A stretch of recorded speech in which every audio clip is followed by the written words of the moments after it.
ಹೊತ್ತು ತಡ ಮಾಡದೆ ನೇರವಾಗಿ ಕಾರ್ಯಕ್ರಮ ಶುರು ಮಾಡೋಣ. ಸೊ ಮೊದಲಿಗೆ ಕಾರ್ಯಕ್ರಮದ ಬಗ್ಗೆ ಮಾತಾಡ್ಲಿಕ್ಕೆ ಬಂದಿರುವಂಥ ಗೆಸ್ಟ್ಗಳನ್ನ ಆಹ್ವಾನಿಸ್ತೀನಿ. ಸೊ ಕೆಸ್ತಾರಾಮ್ ಅವರೇ ಮೇಡಮ್, ಸರಸ್ವತಿ ಮೇಡಮ್, ಬೂಟ್ನಕೊಡು ಚಿನ್ನಸ್ವಾಮಿ ಸರ್, ಮತ್ತೆ ಕೃಷಿಕರಾದ ಶೈಲಜಾ ಮೇಡಮ್, ದಯವಿಟ್ಟು ವೇದಿಕೆಗೆ ಬರಬೇಕು ಅಂತ ಕೇಳ್ಕೊತೀನಿ.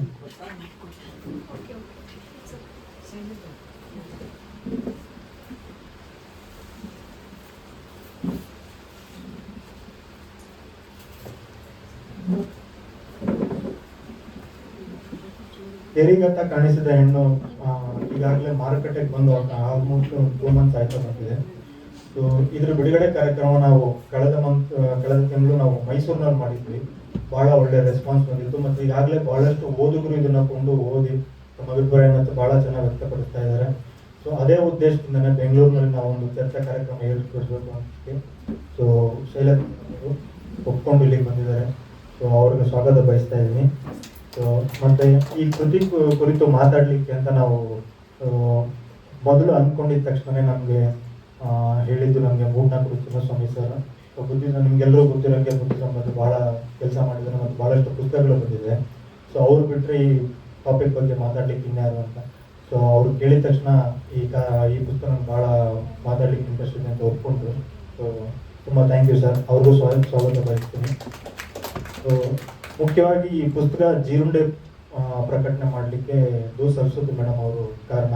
ಯಾಕೆ ಅಂತ ಹೇಳಿದ್ರೆ ಶೈಲಜಾ ಮೇಡಮ್ಗೂ ಮತ್ತು ನನಗೂ ಸೊ ಯಾವುದೇ ನೇರವಾದ ಪರಿಚಯನೇ ಇರಲಿಲ್ಲ.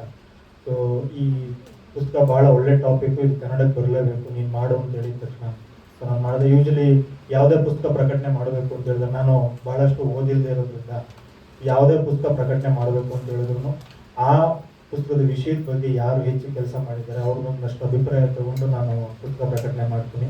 ಅಂಥ ವಿಚಾರದಲ್ಲಿ ಸರಸ್ವತಿ ಮೇಡಮ್ ಈ ಪುಸ್ತಕನ ರಿವ್ಯೂ ಮಾಡಿ ನೀನು ಪ್ರಕಟಣೆ ಮಾಡು ಅಂತ ಹೇಳ್ಕೊಟ್ಟು ಸೊ ಅದರಿಂದ ಈ ಪುಸ್ತಕ ಬಂದಿದೆ. ಅವ್ರಿಗೂ ಕೂಡ ಥ್ಯಾಂಕ್ಸ್ ಹೇಳ್ತಾ ನಾನು ಅವ್ರಿಗೆ ಸ್ವಾಗತ ಬಯಸ್ತೀನಿ. ಮತ್ತು ಮುಖ್ಯವಾಗಿ ಈ ಪುಸ್ತಕದ ಕುರಿತು ಚರ್ಚೆಗೆ ಚಾಲನೆ ಕೊಡಲಿಕ್ಕೆ ಕೆಸ್ತಾರಾಮ್ ಅವರೇ ಮೇಡಮ್ ಬಂದಿದ್ದಾರೆ. ಸೊ ಅವರು ಕೂಡ ಇತ್ತೀಚೆಗೆ ಕಾರ್ಯಕ್ರಮಕ್ಕೆ ಬರಲಿಕ್ಕೆ ಶುರು ಮಾಡಿದ್ದಾರೆ. ಸೊ ಅದು ಭಾಳ ಖುಷಿ ವಿಚಾರ.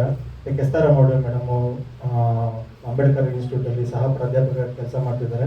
ಮತ್ತು ವಿಕಾಸ್ ಮೌರ್ಯ ಅವ್ರ ಜೊತೆಗೂಡಿ ಅವರು ಸಾವಿತ್ರಿಬಾಯಿ ಫುಲೆ ಮತ್ತು ನಾನು ಅಂತ ಒಂದು ಕೃತಿಯನ್ನು ಅವರು ಕನ್ನಡಕ್ಕೆ ತಂದಿದ್ದಾರೆ. ಅವ್ರಿಗೂ ಕೂಡ ನಾನು ಸ್ವಾಗತ ಬಯಸ್ತೀನಿ. ಸೊ ಕಾರ್ಯಕ್ರಮ ಈಗ ಮೊದಲಿಗೆ ಕೆಸ್ತಾರಾಮ್ ಅವರೇ ಮೇಡಮು ಒಂದು 10 ನಿಮಿಷ ಚಾಲನೆ ಕೊಡೋದ್ರಲ್ಲಿ ಮಾತನಾಡ್ತಾರೆ. ಅದಾದಮೇಲೆ ಈ ವಿಚಾರದ ಕುರಿತಾಗಿ ಮೂಡ್ನಾಲ್ಕು ಚಿನ್ನಸ್ವಾಮಿ ಸರ್ ಮಾತನಾಡ್ತಾರೆ. ನಂತರ ಸರಸ್ವತಿ ಮೇಡಮ್ ಮಾತನಾಡ್ತಾರೆ. ಕೊನೆಯಲ್ಲಿ ಶೈಲಜಾ ಮೇಡಮ್ ತಮ್ಮ ಅಭಿಪ್ರಾಯ ತಿಳಿಸ್ತಾರೆ. ಕಾರ್ಯಕ್ರಮದ ರೂಪು ಹೀಗಿರುತ್ತೆ. ಸೊ ಈಗ ನೇರವಾಗಿ ಕಾರ್ಯಕ್ರಮ ಶುರು ಮಾಡೋಣ ಮೇಡಮ್.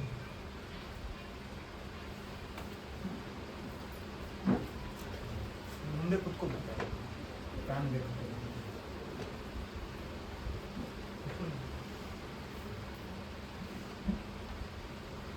ಎಲ್ಲರಿಗೂ ಜೈ ಭೀಮ್. ಶೈಲಜಾ ಮ್ಯಾಮ್, ಮೂಡ್ನಾಲ್ಕು ಚಿನ್ನಸ್ವಾಮಿ ಸರ್ ಮತ್ತು ಸರ್ ಅವರಿಗೆ ಜೈ ಭೀಮ್. ಈ ಅವಕಾಶ ಮಾಡಿಕೊಟ್ಟಿದ್ದಕ್ಕೆ ಧನಂಜಯ್ ಅವ್ರಿಗೂ ಸಹ ಧನ್ಯವಾದಗಳನ್ನ ತಿಳಿಸ್ತೀನಿ. ತೇರಿಗಾತ ಪುಸ್ತಕನ ನಾನು ಮೊದಲು ನೋಡಿದ್ದು ಸರ್ಸಕ್ಕ ಮನೆಯಲ್ಲಿ. ಆ ಪುಸ್ತಕದ ಕವರ್ ಪೇಜೇ ನನಗೆ ಬಹಳ ಇಷ್ಟ ಆಯಿತು. ಆ ಕವರ್ ಪೇಜ್ನ ನೋಡಿದಾಗಲೇ ನನಗೆ ಆ ಪುಸ್ತಕನ ಓದಬೇಕು ಅನ್ನೋ ಕುತೂಹಲ ಮೂಡಿಸ್ತು. ಆಗ ನಾನು ಧನಂಜಯ್ ಅವ್ರಿಗೆ ಜೀರುಂಡೆ ಪ್ರಕಾಶನ ನೋಡಿದೆ. ನಾನು ಆವಾಗ ತಕ್ಷಣ ಧನಂಜಯ್ ಅವ್ರಿಗೆ ಕಾಲ್ ಮಾಡಿ ನನಗೆ ಪುಸ್ತಕ ಬೇಕು ಅಂತ. ಅವರ ತಕ್ಷಣ ಮೇಡಮ್ ಹಂಗೆ ನೀವು ಚಾಲನೆನೂ ಕೊಡಿ ಅಂತಂದರು. ಹಾಗಾಗಿ ನಾನು ಓದೋದಕ್ಕೂ ಆಯಿತು, ಚಾಲನೆ ಕೊಡೋದಕ್ಕೂ ಸಂತೋಷವಾಗಿ ಒಪ್ಕೊಂಡೆ. ಪುಸ್ತಕ ಪೂರ್ತಿ ಓದಿದೆ ನಾನು. ಶೈಲಜಾ ಮ್ಯಾಮು ಸುಮಾರು ಆರ್ಟಿಕಲ್ಸ್ನ ಓದಿ ಅದನ್ನು ಬೇರೆ ಬೇರೆ ಬರೆದಿರೋಂಥ ಆರ್ಟಿಕಲ್ಸು ತುಂಬ ರಿಸರ್ಚ್ ಮಾಡಿದ್ದಾರೆ. ನೀವು ಆ ಪುಸ್ತಕನ ಗಮನಿಸಿದ್ರೆ ತುಂಬಾ ರಿಸರ್ಚ್ ಮಾಡಿ ಬರೆದಿದ್ದಾರೆ. ಕನ್ನಡಕ್ಕೆ ಈ ಪುಸ್ತಕ ತುಂಬಾ ಅವಶ್ಯಕತೆ ಇದೆ. ಅದನ್ನ ನೀವು ಪುಸ್ತಕ ಓದ್ತಾ ಓದ್ತಾ ನಿಮ್ಮಲ್ಲೇ ಒಂದು ಕುತೂಹಲನ ಮೂಡಿಸುತ್ತೆ. ಸೊ ಈ ಪುಸ್ತಕನ ಶೈಲಜಾ ಮ್ಯಾಮ್ ಕನ್ನಡಕ್ಕೆ ತಂದಿರೋದಕ್ಕೆ ನಾನು ಅವರಿಗೆ ತುಂಬ ಥ್ಯಾಂಕ್ಸ್ ಹೇಳ್ತೀನಿ. ಮತ್ತು ಈ ಪುಸ್ತಕಕ್ಕೆ ಚಾಲನೆ ದೇಶಾದ್ಯಂತನೂ ಅಗತ್ಯ ಇದೆ, ಪ್ರಪಂಚಾದ್ಯಂತನೂ ಅಗತ್ಯ ಇದೆ. ಯಾಕಂದ್ರೆ ಇದು ತೇರಿ ಅಂದರೆ ಹಿರಿಯ ಬೌದ್ಧ ಭಿಕ್ಕುಣಿಯರು ಮತ್ತು ಗಾಥ ಅಂದರೆ ಹಾಡು. ನಮ್ಮ ಹಿರಿಯ ಬೌದ್ಧ ಭಿಕ್ಕುಣಿಯರ ಹಾಡೇ ತೇರಿಗಾಥ. ಒಟ್ಟು 73 ಹಾಡುಗಳಿವೆ.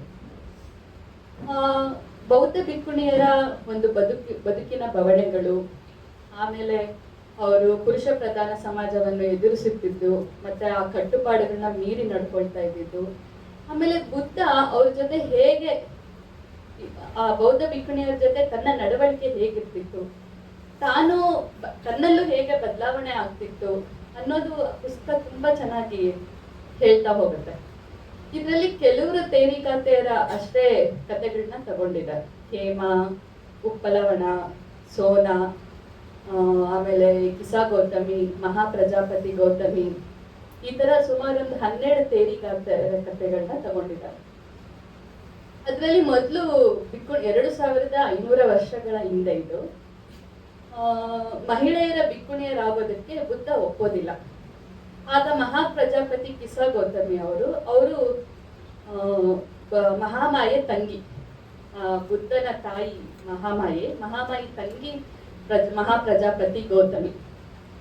ಮಹಾಪ್ರಜಾಪತಿ ಗೌತಮಿ ತಾನು ಭಿಕ್ಕುಣಿ ಆಗ್ಬೇಕೆಂದು ನಿರ್ಧರಿಸಿದಾಗ, ಬುದ್ಧನಲ್ಲಿ ಹೋಗಿ ಕೇಳ್ಕೊಂಡಾಗ ಬುದ್ಧ ಅದಕ್ಕೆ ಒಪ್ಪೋದಿಲ್ಲ. ಆಗ ತಾನು ಒಂದು 100 ಹೆಣ್ಣು ಮಕ್ಕಳನ್ನ ಜೊತೆ ಮಾಡಿಕೊಂಡು ವೈಶಾಲಿ ತನಕ ನಡೆದುಕೊಂಡು ಹೋಗಿ ಮತ್ತೆ ಬುದ್ಧನ ಮುಂದೆ ಕೂತು ತಾನು ತನ್ನ ಕೂದಲನ್ನ ತೆಗೆಯೋದಕ್ಕೆ ಭಿಕ್ಕುಣಿಯರು ಪ್ರಾರಂಭ ಮಾಡ್ಕೊತಾರೆ. ಅದನ್ನ ನೋಡಿ ಆದ್ರೂ ಬುದ್ಧ ಒಪ್ಪದಿದ್ದಾಗ ಆನಂದ ಇಲ್ಲ, ನೀವು ಇದಕ್ಕೆ ಸಹಕರಿಸಲೇಬೇಕು, ಒಪ್ಪಲೇಬೇಕು ಅಂದಾಗ ಬುದ್ಧ ಒಪ್ತಾನೆ. ಯಾಕಂದ್ರೆ ಈಗ ಪ್ರಸ್ತುತ ನಾವು ತಗೊಂಡಾಗ ಮಹಿಳೆಯರ ಪರಿಸ್ಥಿತಿ ಆಗೇನಿದೆ ಈಗಲೂ ಹಾಗೆ ಇದೆ. ಅದು 2500 ವರ್ಷಗಳ ಹಿಂದೆ ಮತ್ತು ಪ್ರಸ್ತುತ ಸಹ. ಈಗ ನಮ್ಗೆ NCRP ಡೇಟಾ ಪ್ರಕಾರ ಪ್ರತಿ ಗಂಟೆಗೆ 51 ಮಹಿಳೆಯರ ಮೇಲೆ ಯಾವುದೋ ಒಂದು ರೀತಿಯ ದೌರ್ಜನ್ಯ ನಡೀತಾನೆ ಇದೆ. ಹಾಗಿದ್ದಾಗ ಮತ್ತೆ ಈಗಲೇ ನಮ್ಗೆ ಇನ್ಸ್ಟಾ ಅಲ್ಲಿ, ಫೇಸ್ಬುಕ್ ಅಲ್ಲಿ, ನ್ಯೂಸ್ ಅಲ್ಲಿ ಪ್ರತಿದಿನ ಇದನ್ನ ಓದ್ತಾನೆ ಇದ್ದೀವಿ ನಾವು. ಆಮೇಲೆ ಮೊನ್ನೆ ತಾನೇ ತಮಿಳ್ನಾಡಲ್ಲಿ ಒಂದು ಇನ್ಸಿಡೆಂಟ್ ಆಯ್ತು. ಒಂದು ಸ್ಕೂಲಲ್ಲಿ ಓದುವ ಹೆಣ್ಣು ಮಗುವನ್ನು ಮುಟ್ಟಾದ್ಲು ಅನ್ನೋ ಕಾರಣಕ್ಕೆ ಅವಳಿಗೆ, ಆಂಧ್ರದಲ್ಲಿ ಮುಟ್ಟಾದ್ಲು ಅನ್ನೋ ಕಾರಣಕ್ಕೆ ಅವಳನ್ನ ಸ್ಕೂಲ್ ಒಳಗಡೆ ಕೂರಿಸ್ಲಿಲ್ಲ, ಹೊರಗಡೆನೆ ಕೂರಿಸಿ ಪರೀಕ್ಷೆ ಬರ್ಸಿದ್ರು. ಅಂದ್ರೆ ಇನ್ನು ನಾವು ಯಾವ ಕಾಲಘಟ್ಟದಲ್ಲಿ ಇದ್ದೀವಿ, ಇನ್ನು ಎಷ್ಟು ಸೆಂಚುರೀಸ್ ಬೇಕಾಗುತ್ತೆ ಇದನ್ನ ನಾವು ಸರಿ ಮಾಡ್ಕೊಳ್ಳೋದಕ್ಕೆ ಗೊತ್ತಿಲ್ಲ. ಆದ್ರೆ ನೀವು 2500 ವರ್ಷಗಳ ಹಿಂದೆ ಹೋದಾಗ ಬುದ್ಧನ ಒಂದು ಸರಳತೆ, ಬುದ್ಧನ ಒಂದು ಬದಲಾವಣೆ, ಪ್ರತಿಯೊಂದು ಬುದ್ಧನಿಗೆ ಚಾಲೆಂಜ್ ಆಗಿರುತ್ತೆ. ಆ ಮುಟ್ಟಿನ ವಿಷಯಕ್ಕೆ ಬಂದಾಗ ಬೌದ್ಧ ಭಿಕ್ಕುಣಿಯರು ಮುಟ್ಟಿನ ವಿಷಯದಲ್ಲಿ ಏನ್ ಪ್ರಾಬ್ಲಮ್ಸ್ ನ ಫೇಸ್ ಮಾಡ್ತಾ ಇದ್ರು ಅದನ್ನ ಬುದ್ಧನೊಟ್ಟಿಗೆ ಡಿಸ್ಕಸ್ ಮಾಡ್ತಾರೆ, ಓಪನ್ ಆಗಿ ಫ್ರಾಂಕ್ ಆಗಿ ಡಿಸ್ಕಸ್ ಮಾಡ್ತಾರೆ. ಆಗ ಬುದ್ಧ ಅದನ್ನ ಏನ್ ಸೊಲ್ಯೂಷನ್ ಕೊಟ್ಟಿದ್ದ, ಅದು ಓದೋದಕ್ಕೆ ಆದ್ರೂ ನೀವು ಪುಸ್ತಕ ಓದ್ಲೇಬೇಕು ಅಂತ ಅನ್ಸುತ್ತೆ, ಅಷ್ಟು ಚೆನ್ನಾಗಿದೆ. ಆತರ ಒಂದು ಅರ್ಧ ಕಾಶಿ, ತಾನು ವೇಶ್ಯೆ, ನಾನು ಭಿಕ್ಕುಣಿ ಆಗ್ಬೇಕು ಅಂತ ಬಂದಾಗ ತಾನು ಹೇಳ್ತಾನೆ, ಗುಣ ಅಷ್ಟೇ ಮುಖ್ಯ, ನಿನ್ನ ದೇಹ ಅಲ್ಲ ಮುಖ್ಯ ಅಂತ ಅಂದ್ರೆ ಆ ವರ್ಷಕ್ಕೆ ಅದು ಒಂದು ಕ್ರಾಂತಿಕಾರಿ ಹೆಜ್ಜೆ. ಬುದ್ಧ ಏನ್ ನಿಲುವನ್ನ ತಗೋತಾರೆ ತನ್ನನ್ನ ಬುದ್ಧ ಸಂಘದೊಳಗೆ ಸೇರಿಸ್ಕೊಳ್ಳೋದಕ್ಕೆ, ಅದು ಒಂದು ಕ್ರಾಂತಿಕಾರಿ ಹೆಜ್ಜೆ ಅವಾಗ. ಈಗ ಹಿಂಗೆ ಹಲವಾರು ವಿಷಯಗಳನ್ನ ನಾವು ತೇರಿಗಾತ ಪುಸ್ತಕದಲ್ಲಿ ನೋಡ್ಬೋದು. ಇದು ಚಾಲನೆಗೆ ಖಂಡಿತ ಮುಖ್ಯ. ಮತ್ತೆ ಇನ್ನಷ್ಟು ಪುಸ್ತಕಗಳು ಚಾಲನೆ ಪ್ರಿಂಟ್ ಆಗಬೇಕು, ಸೆಕೆಂಡ್ ಪ್ರಿಂಟ್, ಥರ್ಡ್ ಪ್ರಿಂಟ್ಗೆಲ್ಲ ಹೋಗ್ಬೇಕು. ಇದು ಇನ್ನೂ ಬೇರೆ ಬೇರೆ ಭಾಷೆಗಳಲ್ಲೂ ಸಹ ಬರಬೇಕು. ತೇರಿಗಾತೆಯರ ಬದುಕು ನಮಗೆಲ್ಲ ಖಂಡಿತ ಒಂದು ದೃಢವಾದ ಹೆಜ್ಜೆ, ಮಹಿಳೆಗೆ ಒಂದು ದಿಟ್ಟವಾದ ಹೆಜ್ಜೆನ ಮುನ್ನಡೆಸೋದಕ್ಕೆ ಅವ್ರು ಯಾವಾಗಲೂ ನಮಗೆ ಸ್ಫೂರ್ತಿ ಆಗ್ತಾರೆ. ಮತ್ತೆ ಬುದ್ಧ ಅವರೊಟ್ಟಿಗೆ ಯಾಕಂದ್ರೆ ಬುದ್ಧಿಸಮ್ ಅನ್ನೋದೇ ಒಂದು ಸರಳತೆ, ಬುದ್ಧ ಧಮ್ಮ ಅನ್ನೋದೇ ಒಂದು ಸರಳ ಜೀವನ. ಆ ಸರಳ ಜೀವನವನ್ನೇ ನಾವು ತುಂಬಾ ಕಾಂಪ್ಲಿಕೇಟೆಡ್ ಮಾಡ್ಕೋತೀವಿ. ಎಷ್ಟು ಕಾಂಪ್ಲಿಕೇಟ್ ಮಾಡ್ಕೋತೀವಿ ಅಂತಂದ್ರೆ ಅದು ಗೊತ್ತಿರುತ್ತೆ, ಆಸೆಯೇ ದುಃಖಕ್ಕೆ ಮೂಲ, ಅಷ್ಟೇ ಸಿಂಪಲ್ ಆಗಿ ಹೇಳ್ತಾರೆ ಬುದ್ಧ. ಆದ್ರೆ ಎಷ್ಟೋ ದುಃಖಗಳ ನಡುವೆ, ಎಷ್ಟೋ ಎಕ್ಸ್ಪೆಕ್ಟೇಷನ್ಸ್ ನಡುವೆ ನಾವು ಇನ್ನೂ ಒದ್ದಾಡ್ತಾನೆ ಇರ್ತೀವಿ. ಇದನ್ನೆಲ್ಲ ಮೀರಿ ನಾವು ಬುದ್ಧನನ್ನ ಖಂಡಿತ ಅರ್ಥ ಮಾಡ್ಕೋಬೇಕು. ತೇರಿಗಾತೆಯರು ನಮ್ಗೆ ಸ್ಫೂರ್ತಿ ಆಗ್ಬೇಕು. ಚಾಲನೆ ನನ್ಗೆ ಅವಕಾಶ ಮಾಡಿಕೊಟ್ಟಿದ್ದಕ್ಕೆ ನಾನು ಧನಂಜಯ ಅವರಿಗೆ ಥ್ಯಾಂಕ್ಸ್ ಹೇಳ್ತೀನಿ.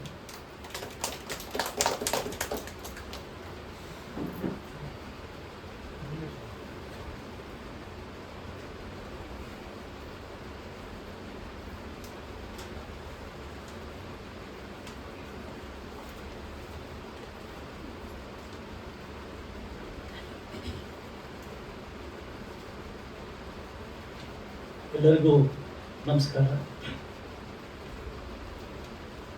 ಇಲ್ಲಿ ಎಲ್ಲರೂ ದಿಗ್ಗಜರೇ ಇರೋದ್ರಿಂದ ಒಬ್ಬೊಬ್ಬರನ್ನು ಅಡ್ರೆಸ್ ಮಾಡಿದೆ.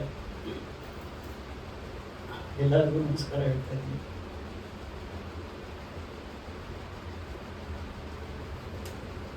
ಮೊದಲನೇದಾಗಿ ಈ ಪುಸ್ತಕ ಪ್ರಕಟಿಸಿದವರಿಗೆ ಅಷ್ಟೇ ಅಲ್ಲ, ಲೇಖಕರಿಗೆ ಮೊದಲು ಅಭಿನಂದನೆ ಸಲ್ಲಿಸ್ತೀನಿ. ಇಷ್ಟು ತಡವಾಗಿ ಕನ್ನಡಕ್ಕೆ ಬಂದಿದೆ ಅನ್ನೋದು ಅದಕ್ಕೆ ಸರಸ್ವತಿಯವರ ಒತ್ತಾಸನೆ ಇದೆ ಅಂತ ಗೊತ್ತಾಯಿತು. ಅವ್ರಿಗೂ ಅಭಿನಂದಿಸ್ತೀನಿ, ಪ್ರಕಾಶನ ಸಂಸ್ಥೆಯವ್ರಿಗೂ ಅಭಿನಂದಿಸ್ತೀನಿ. ಕೇರಿಗಾತ ಬೌದ್ಧ ವಾಗ್ಮಯದಲ್ಲಿ ಒಂದು ಸಣ್ಣ ಪುಸ್ತಕ.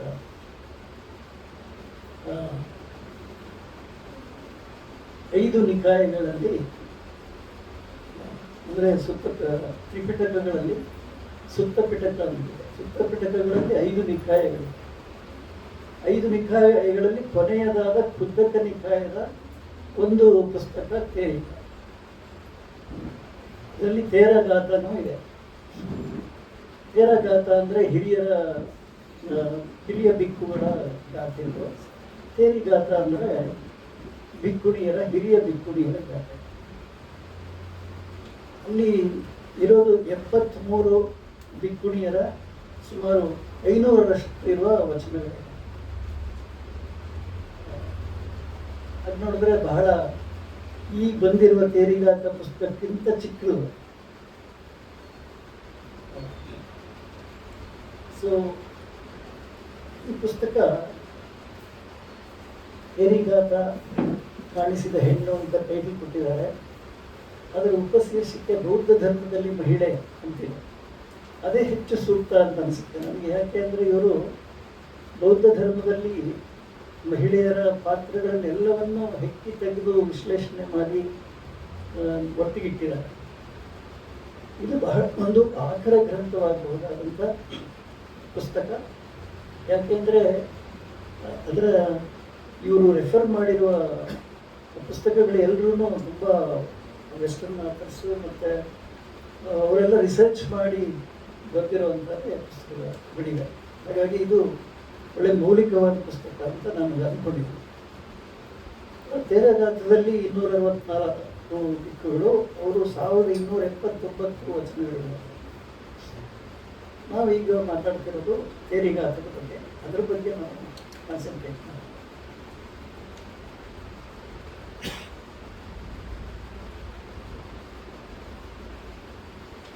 ಇಲ್ಲಿ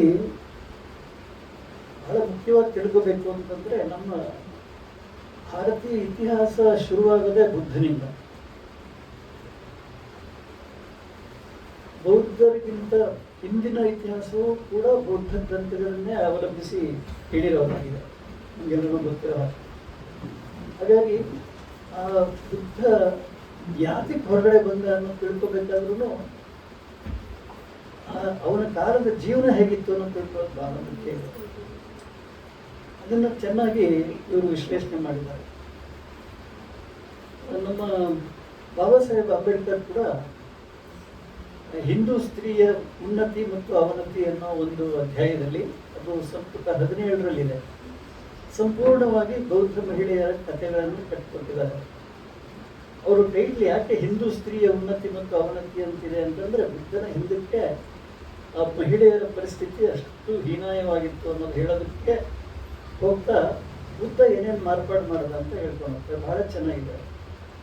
ಅದರಲ್ಲಿ ಬಹಳಷ್ಟು ವಿಷಯಗಳು ತೇರಿಗಾತದಲ್ಲಿ ಬಂದಿವೆ. ಅದರಲ್ಲಿ ಒಂದು ಶ್ರೇಷ್ಠಿ ಮತ್ತು ಅವನ ಪತ್ನಿ ಇಬ್ಬರು ಮುಂಜಾನೆ ಬರ್ತಿರ್ತಾರೆ ಒಂದು ಊರಿನ ಹೆಬ್ಬಾಗಿಲಿಗೆ.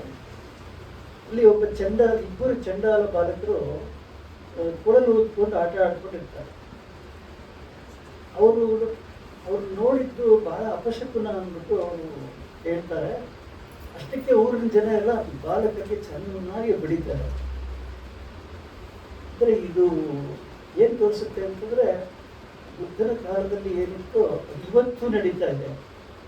ಇವತ್ತು ಕೂಡ ನಾವು ಉತ್ತರ ಭಾರತದಲ್ಲಿ ಮದುವೆ ಮನೆಯಲ್ಲಿ ಒಟ್ಟಿಗೆ ಊಟಕ್ಕೆ ಕೂತಿದ್ರ ಅವ್ನು ದಲಿತ ಅಂತ ಗೊತ್ತಾದ ತಕ್ಷಣ ಅವನು ಚೆನ್ನಾಗಿ ಹಿಡ್ಕೊಂಡು ಬಿಡಿಯೋದು ಇವತ್ತಿದೆ. ಜಗತ್ತಿನಲ್ಲಿ ಅಥವಾ ಭಾರತದಲ್ಲಿ ಬೇಕಾದಷ್ಟು ಬದಲಾವಣೆ ಆಗಿದೆ, ತಂತ್ರಜ್ಞಾನ ಬಂದಿದೆ. ಆದರೆ ಈ ಜಾತಿ ಪದ್ಧತಿ ಮತ್ತು ಅಸ್ಪೃಶ್ಯತೆ ಹಾಗೆ ಅದು ಎಷ್ಟು 3000 ವರ್ಷಗಳ ಹಿಂದೆ ಆಗಿತ್ತು ಹಾಗೆ ಹುಡ್ಕೊಂಡಿದೆ ಅನ್ನೋದು ಬಹಳ ಆಶ್ಚರ್ಯವಾಗಿರೋ ವಿಷಯ. ಆ ಥರದವನು ಇಲ್ಲಿ ಹೇಳ್ಕೊಟ್ಟಿದ್ದಾನೆ.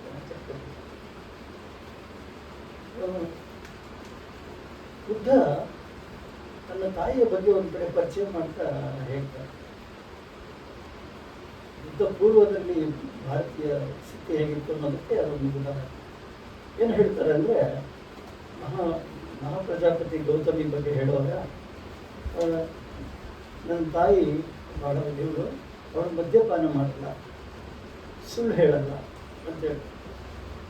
ಎಲ್ಲರೂ ಆಶ್ಚರ್ಯ ಅನ್ಬೋದು, ಮದ್ಯಪಾನ ಮಾಡಲ್ಲ ಅಂತ ಯಾಕೆ ಹೇಳೋದು ಅಂದರೆ, ಆ ಕಾಲದಲ್ಲಿ ಮಹಿಳೆಯರೆಲ್ಲರೂ ಮದ್ಯಪಾನ ಮಾಡ್ತಿದ್ರು, ಚೂಜಾಡ್ತಾ ಇದ್ರು ಮತ್ತು ಬೇಕಾದಷ್ಟು ಈ ರೀತಿ ವ್ಯಸನಗಳಿದ್ವು. ಅದನ್ನು ಮಹಾಭಾರತದಲ್ಲೇ ನಮಗೆ ಕಂಡು ಬರುತ್ತೆ. ಅದರ ವಿಷಯಗಳಿಗೆ ಹೋಗ್ಬೇಡ. ಸೊ ಈ ರೀತಿ ಅವಸಾನ ಸ್ಥಿತಿಯಲ್ಲಿ ಇದ್ದ ಕಾರಣಕ್ಕೇನೆ ಬುದ್ಧ ಏನೋ ಒಂದು ಹೊಸದನ್ನು ಕಂಡುಹಿಡಿಬೇಕು, ಹೊಸದನ್ನು ಹುಡುಕಬೇಕು ಅಂತ ಹೊರಟ ಅಷ್ಟ. ಮನೆ ಬಿಟ್ಟು ಹೊರಟ, ಮಧ್ಯರಾತ್ರಿ ಬಿಟ್ಟು ಹೊರಟ ಅನ್ನೋದೇ ಒಂದು ಪ್ರಾಸಂಗಿಕವಾಗಿ ನಾನೊಂದು ಘಟನೆ ಹೇಳಬೇಕು. ನಮ್ಮ ಕವಿಯತ್ರಿಯರಿದ್ದಾರೆ ಬಹಳ ಜನ, ಅದನ್ನೇ ಮುಖ್ಯವಾಗಿ ಬಹಳ ಕವಿತೆಗಳು ಬರ್ತಿದ್ದಾರೆ. ಇತ್ತೀಚೆಗೆ ಯಾರೋ ಒಬ್ಬರು ಟಿವಿಯಲ್ಲಿ ನೋಡಿದೆ, ನಾನು ಅದಕ್ಕೆ ಒಂದು ರಿಪ್ಲೈ ಮಾಡಿದೆ. ಮಧ್ಯರಾತ್ರಿ ಬಿಟ್ಟು ಹೋಗಿಲ್ಲ ಅಂದಿದ್ರೆ ಈ ಜಗತ್ತಿಗೆ ಎಷ್ಟು ನಷ್ಟ ಆಗ್ತಿತ್ತು ಅಂತ ನೀವು ಯಾರು ಯೋಚನೆ ಮಾಡೋದಿಲ್ಲ. ಒಬ್ಬರೇ ಮಹಿಳೆ ಅಂತಲ್ಲ, ಬಹಳ ಜನ ಕವಿಯತ್ರಿಯರು ಅದನ್ನು ಬರೆದು ಬಿಸಾಕಿದ್ರು. ಅಂದರೆ ನಾವು ತಿಳ್ಕೊಬೇಕಾಗಿರೋದೇನು, ಅದೊಂದು ಬಹಳ ಮಹಾಘ ನಿಷ್ಕ್ರಮಣ ಇದೆಯಲ್ಲ, ಅದು ಅತ್ಯಂತ ಅಪೂರ್ವವಾದ ಘಟನೆ ಈ ಜಗತ್ತಿಗೇನೆ. ಈ ಜಗತ್ತಿಗೆ ಅಂತ ಯಾಕೆ ಹೇಳ್ತಿದ್ದೀನಿ ಅಂತಂದರೆ, ಬೌದ್ಧ ಧರ್ಮ ಮತ್ತು ಕ್ರೈಸ್ತ ಧರ್ಮಕ್ಕೆ ಎರಡಕ್ಕೂ ಸಂಬಂಧ ಇದೆ ಅಂತಂದ್ಬಿಟ್ಟು ಪಾಲ್ಕ್ಯಾರಸ್ ಅನ್ನೋ ವಿದ್ವಾಂಸ ಬರೀತಾರೆ. ಅದು ಯಾಕೆ ಸಂಬಂಧ ಅಂತಂದರೆ, ನಾವು ಎಲ್ಲ ಕೇಳಿದ್ವಿ, ಯೇಸು ಕ್ರಿಸ್ತ ಮಧ್ಯೆ 12 ವರ್ಷ ಇರಲಿಲ್ಲ, ಸಿಕ್ಕಿ ಯಾರಿಗೂ ಗೊತ್ತಿಲ್ಲ ಇರಲಿದ್ದ.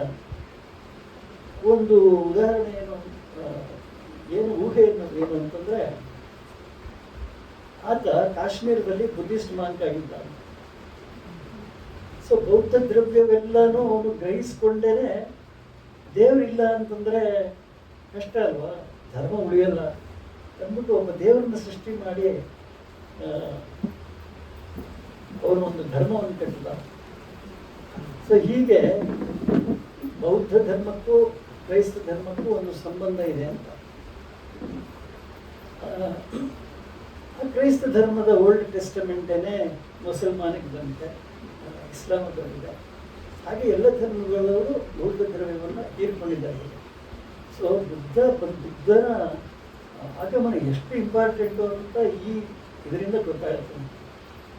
ಅವನು ಬೇರೆ ಬೇರೆ ಧರ್ಮಗಳು ಅದಕ್ಕಿಂತ ದೊಡ್ಡದಾಗಿ ಬೆಳೆದಿರ್ಬೋದು, ಆದರೆ ಎಲ್ಲ ಧರ್ಮಗಳಲ್ಲೂ ಬೌದ್ಧ ದ್ರವ್ಯ ಅನ್ನೋದು ಇದ್ದೇ ಇದೆ ಅನ್ನೋದು ಹೇಳೋಕ್ಕೋಸ್ಕರ ಈ ಮಾತಾಡ್ತಾ ಇದ್ದೀನಿ. ಮತ್ತೆ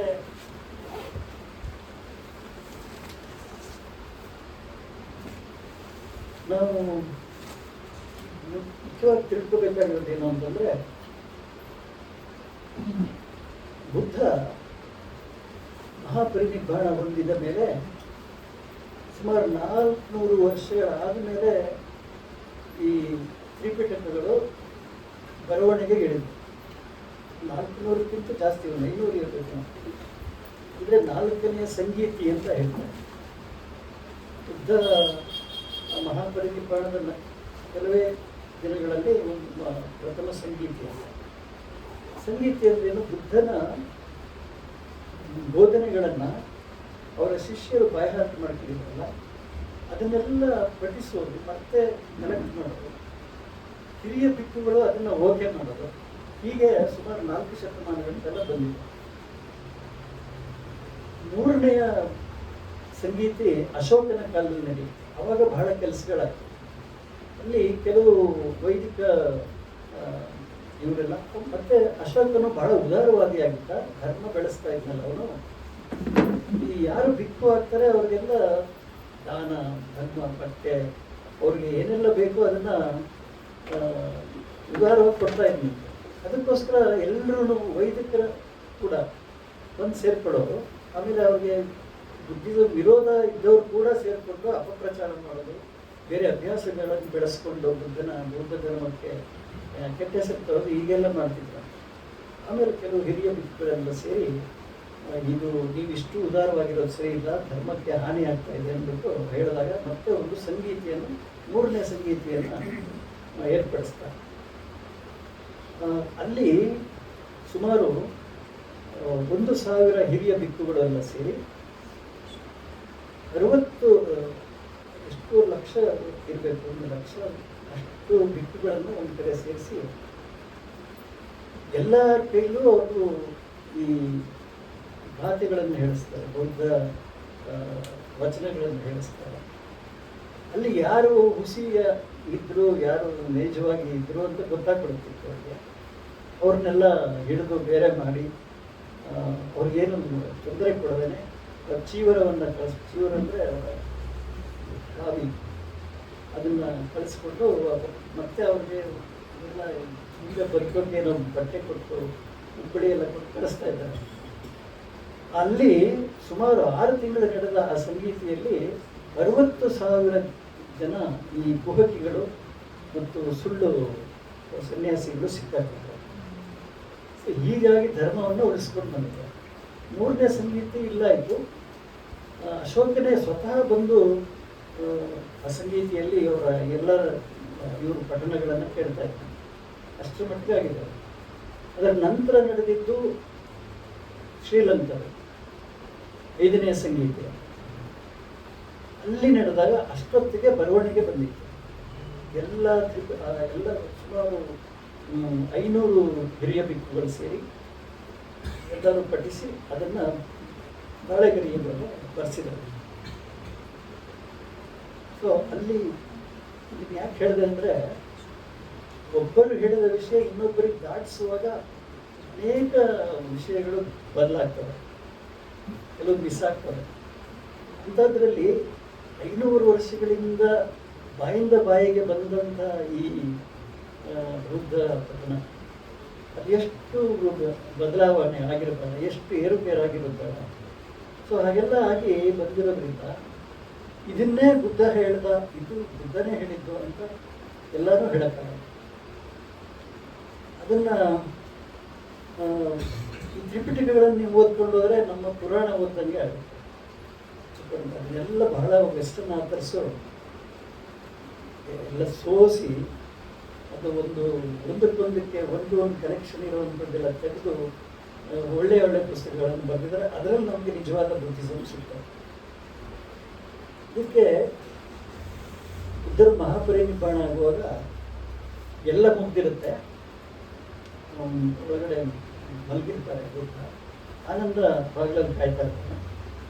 ಕೊನೆಗೊಬ್ಬ ಸುಬುದ್ಧ ಅಂತ ಹೆಸರು, ಅವನು ಓಡೋಡಿ ಬರ್ತಾನೆ. ನಂದೊಂದು ಪ್ರಶ್ನೆ ಇದೆ, ಬುದ್ಧನ ಕೇಳಬೇಕು, ನನಗೆ ಅವಕಾಶ ಕೊಡಿ. ಆಗ ಆನಂದ ಬೇಡ ಬೇಡ, ಇದು ಎಲ್ಲರಿಗೂ ಅವ್ರ ಕೊನೆಯ ಮಾತುಗಳೆಲ್ಲ ಆಡಿರ್ತಾರೆ, ಎಲ್ಲ ಮುಗಿಸಿರ್ತಾರೆ. ಈಗ ಅವರು ಪರಿನಿಬ್ಬಾಣ ಒಂದು ಹೊತ್ತಾಯಿತು, ಈಗ ಯಾರಿಗೂ ಅವಕಾಶ ಇಲ್ಲ. ಭಾಳ ಬೇಡ್ಕೊತಾನೆ, ಇಲ್ಲ ನನಗೆ ಬೇಕೇ ಬೇಕು, ನನಗೊಂದು ಸಂಶಯ ಇದೆ, ಅದನ್ನು ನಾನು ಪರಿಹರಿಸ್ಕೊಳ್ಳೇಬೇಕು ಅಂತ ಓಡಿ ಬರ್ತಾನೆ. ಅದನ್ನು ವೃದ್ಧರು ಏನೋ ಅರೆಗಣ್ಣಿನಲ್ಲಿ ನೋಡ್ತಾ ಕೇಳಿಸ್ಕೊತಾ ಆನಂದನಿಗೆ ಸನ್ನೆ ಮಾಡ್ತಾರೆ, ಕಳಿಸು. ಅವನು ಬಿಡ್ತಾನೆ, ಹೋಗಿ. ಆಗ ಬುದ್ಧನನ್ನು ಕೇಳ್ತಾನೆ, ಅವನು ಎಂಥ ರೆಲೆವೆಂಟ್ ಪ್ರಶ್ನೆ ಕೇಳ್ತಾನೆ. ಕೊನೆಯ ಪ್ರಶ್ನೆ, ಅವನು, ಭಂತೇಜಿ, ನೀವು ಇಷ್ಟೆಲ್ಲ 45 ವರ್ಷಗಳು ನಮಗೆ ಬೋಧನೆಗಳನ್ನು ಮಾಡಿದ್ರಿ, ಯಾರ್ಯಾರು ಏನೇನೋ ಹೇಳ್ತಾರೆ, ಇದನ್ನು ಬುದ್ಧರು ಹೇಳಿದ್ರು ಅಂತ, ಇದನ್ನು ನೀವೇ ಹೇಳಿದ್ರಿ ಅಂತ ನಾನು ಹೇಗೆ ನಂಬ್ಕೊಳ್ಳಿ? ಏನಂತ ಪ್ರಶ್ನೆ. ಆಮೇಲೆ ಬುದ್ಧರು ಯೋಚನೆ ಮಾಡಿ ಹೇಳ್ತಾರೆ, ನೋಡು, ನನ್ನ ಮಾತುಗಳನ್ನು ಕೇಳಿರ್ತೀರ, ನನ್ನ ವಿಚಾರಗಳನ್ನು ತಿಳ್ಕೊಂಡಿರ್ತೀರ. ಮತ್ತೆ ಯಾರೋ ಹಿರಿಯ ಬಿಕ್ಕುಗಳು ಬುದ್ಧ ಹೇಳೋದು ಅಂತ ಹೇಳಿದ್ರೆ ನಮ್ಗೆ ಬೇಡ. ಮತ್ತೆ ಇನ್ಯಾರೋ ಗುರುಗಳು ಇದು ಬುದ್ಧ ಹೇಳಿದ್ದು ಅಂತ ನೀವು ನಂಬಬೇಕಾಗಿಲ್ಲ. ಆದರೆ ನೀನು ಮೊದಲು ಏನು ಕೇಳಿದ್ದೆ, ನಿಮ್ಮ ಪ್ರಶ್ನೆ ನಾನೇನು ಉತ್ತರ ಕೊಟ್ಟಿದ್ದೀನಿ. ಮತ್ತೆ ಇನ್ನೊಂದು ಕಡೆ ಬಂದಾಗ ನಾನು ಹೇಳಿರೋ ವಿಷಯ ಆ ವಿಷಯಕ್ಕೆ ತಾಳೆ ಆಗ್ತಾ ಇದೆಯಾ ಇಲ್ಲವೇ ಅನ್ನೋದು ನೀನೇ ಪರೀಕ್ಷೆ ಮಾಡು. ಆಗ ಅದು ಬುದ್ಧ ಹೇಳಿರೋದು ಅಂತ ಹೋಗ್ತದೆ. ಇಲ್ಲ ಅಂದರೆ ನನ್ನ ವಿಚಾರಗಳಿಗೆ ವಿರುದ್ಧವಾದದ್ದು ಏನಾದರೂ ಇದ್ದರೆ ನಿನಗೆ ಗೊತ್ತಾಗುತ್ತೆ ಕೇಳ್ಕಳಿಸ್ತಾರೆ. ಸೊ ಹೀಗಾಗಿ ಬಹಳ ಬುದ್ಧ ವಚನಗಳು ಉಳಿದಿರೋದು ಹೀಗೇನೆ, ಎಲ್ಲ ಪರಿಷ್ಕರಣೆಯಾಗಿ ಮತ್ತೆ ಮತ್ತೆ. ಅದರಲ್ಲಿ ಈ ತೇರಿಗಾತ್ರದಲ್ಲಿ ಒಂದು ಘಟನೆ ನನಗೆ ತುಂಬ ಇಷ್ಟ ಆಯಿತು. ಅದು ಹೇಗೆ ಅಂದರೆ,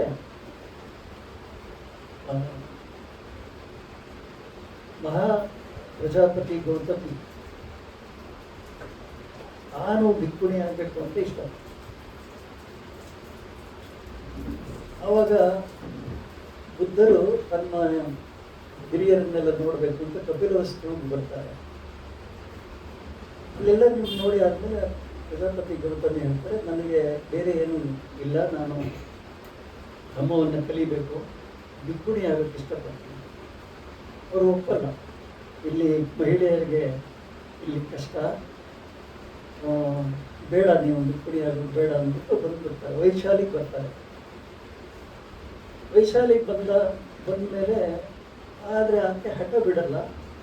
ತನ್ನ 500 ಜನ ಜೊತೆಗಾರ್ತಿ ಜೊತೆಗೆ ಯಾರಿಗೆ ಇಷ್ಟ ಇತ್ತೋ ಅಂತ ಅವ್ರನ್ನೆಲ್ಲ ಸೇರಿಸ್ಕೊಂಡು ಅವರಿಗೆಲ್ಲ ಜೀವನ ಉಳಿಸಿ ಕರ್ಕೊಂಡ್ಬರ್ತಾರೆ. ಕರ್ಕೊಂಡ್ಬಂದ್ಬಿಟ್ಟು ಮತ್ತೆ ಬೇಡ್ಕೊತಾರೆ. ಏನು ಒಪ್ಪೋದೇ ಇಲ್ಲ. ಕೊನೆಗೆ ಏನು ಮಾಡೋದು ಅಂತ ಆನಂದ, ಅವರ ತಪ್ಪ ಶಿಷ್ಯ ಆನಂದನ ಹತ್ರ ಹೋಗಿ ಕೇಳ್ಕೊತಾರೆ, ನೋಡಪ್ಪ, ನಾವೇನೂ ತೊಂದರೆ ಕೊಡೋಲ್ಲ, ದಿಕ್ಕುಗಳಿಗೇನು ತೊಂದರೆ ಕೊಡೋಲ್ಲ, ನಾವು ನಮ್ಮನ್ನು ಸೇರಿಸ್ಕೊಡು, ನಾವು ಭಿಕ್ಕುಣಿಯರಾಗಿ ನಮ್ಮ ಕೆಲಸ ಮಾಡ್ತೀವಿ, ಸೇವೆ ಮಾಡ್ತೀವಿ ಸಮಾಜಕ್ಕೆ. ಆನಂದ ಬಂದು ಬುದ್ಧರಿಗೆ ಹೇಳ್ತಾರೆ, ನೋಡಿ, ನೀವು ಅವ್ರಿಗೆ ಕೊಡದಿದ್ರೆ ಈ ಏನು ಜೆಂಡರ್ ಡಿಸ್ಕ್ರಿಮಿನೇಷನ್ ಏನಿದೆ, ಲಿಂಗ ತಾರತಮ್ಯ ಮಾಡ್ದಂಗೆ ಆಗುತ್ತೆ. ಆಗ ವೈದಿಕರಿಗೂ ನಮಗೂ ಏನು ವ್ಯತ್ಯಾಸನೇ ಗೊತ್ತಾಗಲ್ಲ, ಜನರೆಲ್ಲ ಹೇಳ್ಕೊತಾರೆ.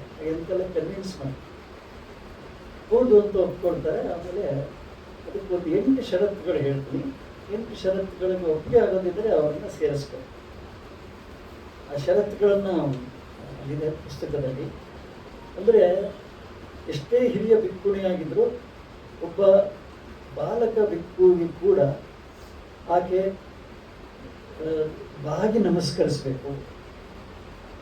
ಆಮೇಲೆ ಭಿಕ್ಕು ಏನು ಹೇಳ್ತಾನೆ ಅದನ್ನು ಪಾಲಿಸಬೇಕು. ಅವ್ರ ಹತ್ರ ತರಬೇತಿ ಪಡ್ಕೋಬೇಕು. ಈ ರೀತಿ ಒಂದು 8 ಕಂಡೀಷನ್ಸ್ನ ಹಾಕ್ತಾರೆ. ಅದಕ್ಕೆಲ್ಲ ಒಪ್ಕೊಳ್ತಾರೆ ಪ್ರಜಾಪತಿಗಳು. ಒಪ್ಕೊಂಡು ಅದನ್ನು ತ್ರಿಪಿಟಕಗಳಲ್ಲಿ ಇರೋದು ಹೀಗೆ. ಅದನ್ನು ನಾನು ನನ್ನ ಧರ್ಮಯಾನ ಕೃತಿಯಲ್ಲೂ ಹಾಗೆ ಬರ್ತೀನಿ.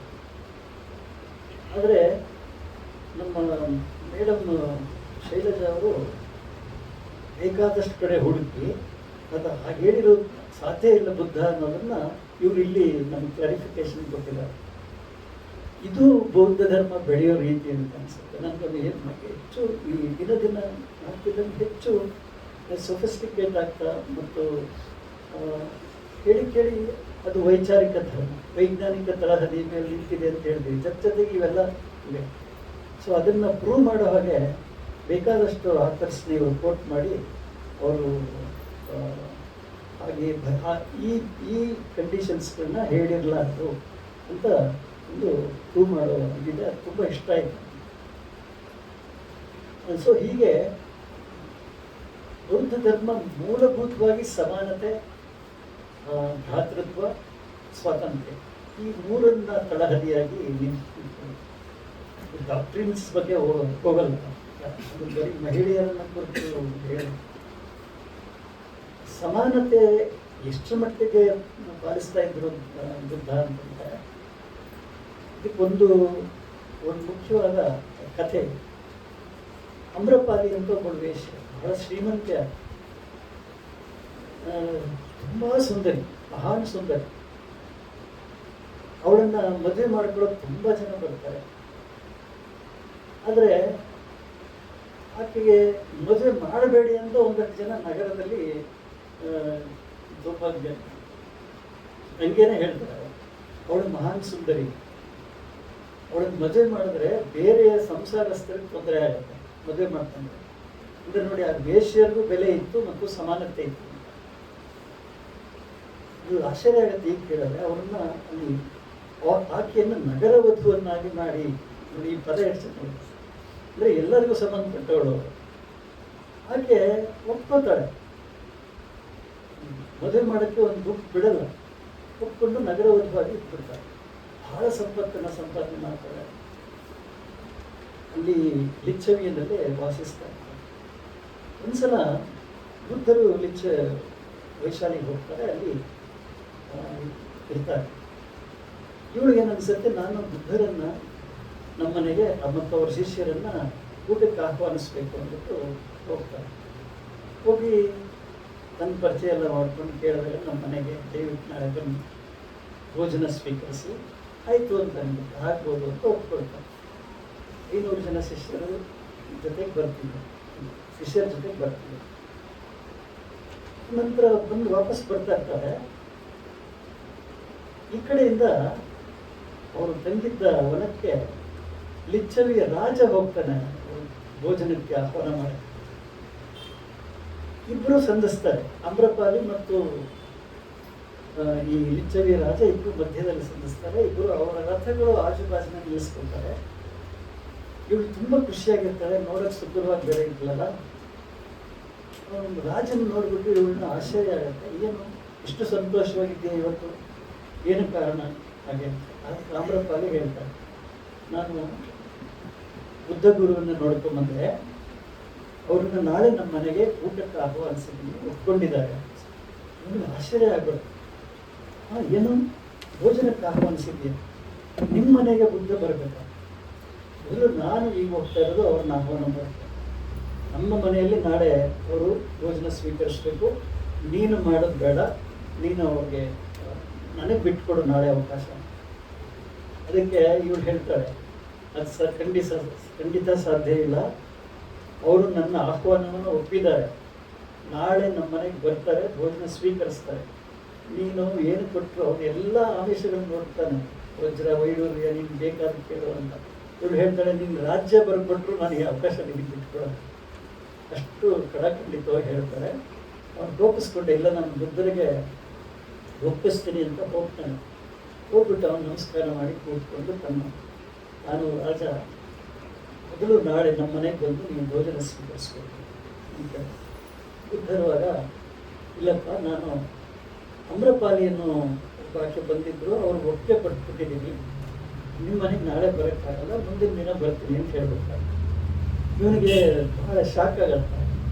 ಏನು ನಾನು ರಾಜ, ಈ ದೇಶದ ರಾಜ, ಈ ನಾಡಿನ ರಾಜ, ನನ್ನ ಮಾತಿಗೆ ಒಪ್ಪಿಗೆ ಕೊಡ್ತಾ ಇರೋಲ್ಲ ಅಂತ. ಆಗ ಅವರು, ಇಲ್ಲ, ನಾನು ಒಂದ್ಸಲ ಒಪ್ಪಿದ ಮೇಲೆ ಆಕೆ ಹೋಗಿದ್ದಾಳೆ, ನಾನು ಅವ್ರ ಮನೆಯಲ್ಲೇ ಸ್ವೀಕರಿಸೋದು ಯೋಗ್ಯ, ನಾನು ಮುಂದೆ ಬರ್ತೀನಿ ಅಂತ ಹೇಳಿ ಕಳಿಸ್ಬೇಕು. ಸೊ ಅಂದರೆ ಮಹಿಳೆ ನೋಡಿ, ಆಕೆ ಒಬ್ಬ ಮಹಿಳೆ, ಆಕೆ ಒಬ್ಬ ವೇಶ್ಯೆ. ಆದರೆ ಬುದ್ಧ ಮಾತು ಕೊಟ್ಟ ಮೇಲೆ ತಪ್ಪಲಿಲ್ಲ. ಈಗ ಸಮಾನತೆಯನ್ನು ಎಷ್ಟು ಮಟ್ಟಿಗೆ ಅವರು ಪಾಲಿಸ್ತಿದ್ರು, ಈ ಘಟನೆಗಳನ್ನೆಲ್ಲ ಹೇಳಿದಾಗ ಅವರು ಮಿಕ್ಕ ವಿಚಾರಗಳನ್ನು ಎಲ್ಲಿ ಹೇಳ್ತಾರೆ ಅದೆಲ್ಲ ನಮ್ಗೆ ಸಂಶಯ ಬರಕ್ಕೆ ಶುರು. ಇದಕ್ಕೆ ಬುದ್ಧ ಹೇಳಿ ಅದು ಯಾವ ಕಾರಣದಿಂದ ಈ ಕಥೆ ಈ ಪುಸ್ತಕದಲ್ಲಿ ಮಿಸ್ ಆಗಿದೆ ಅದು. ಆದರೆ it's a very important story. ಆಮೇಲೆ ಬಹಳ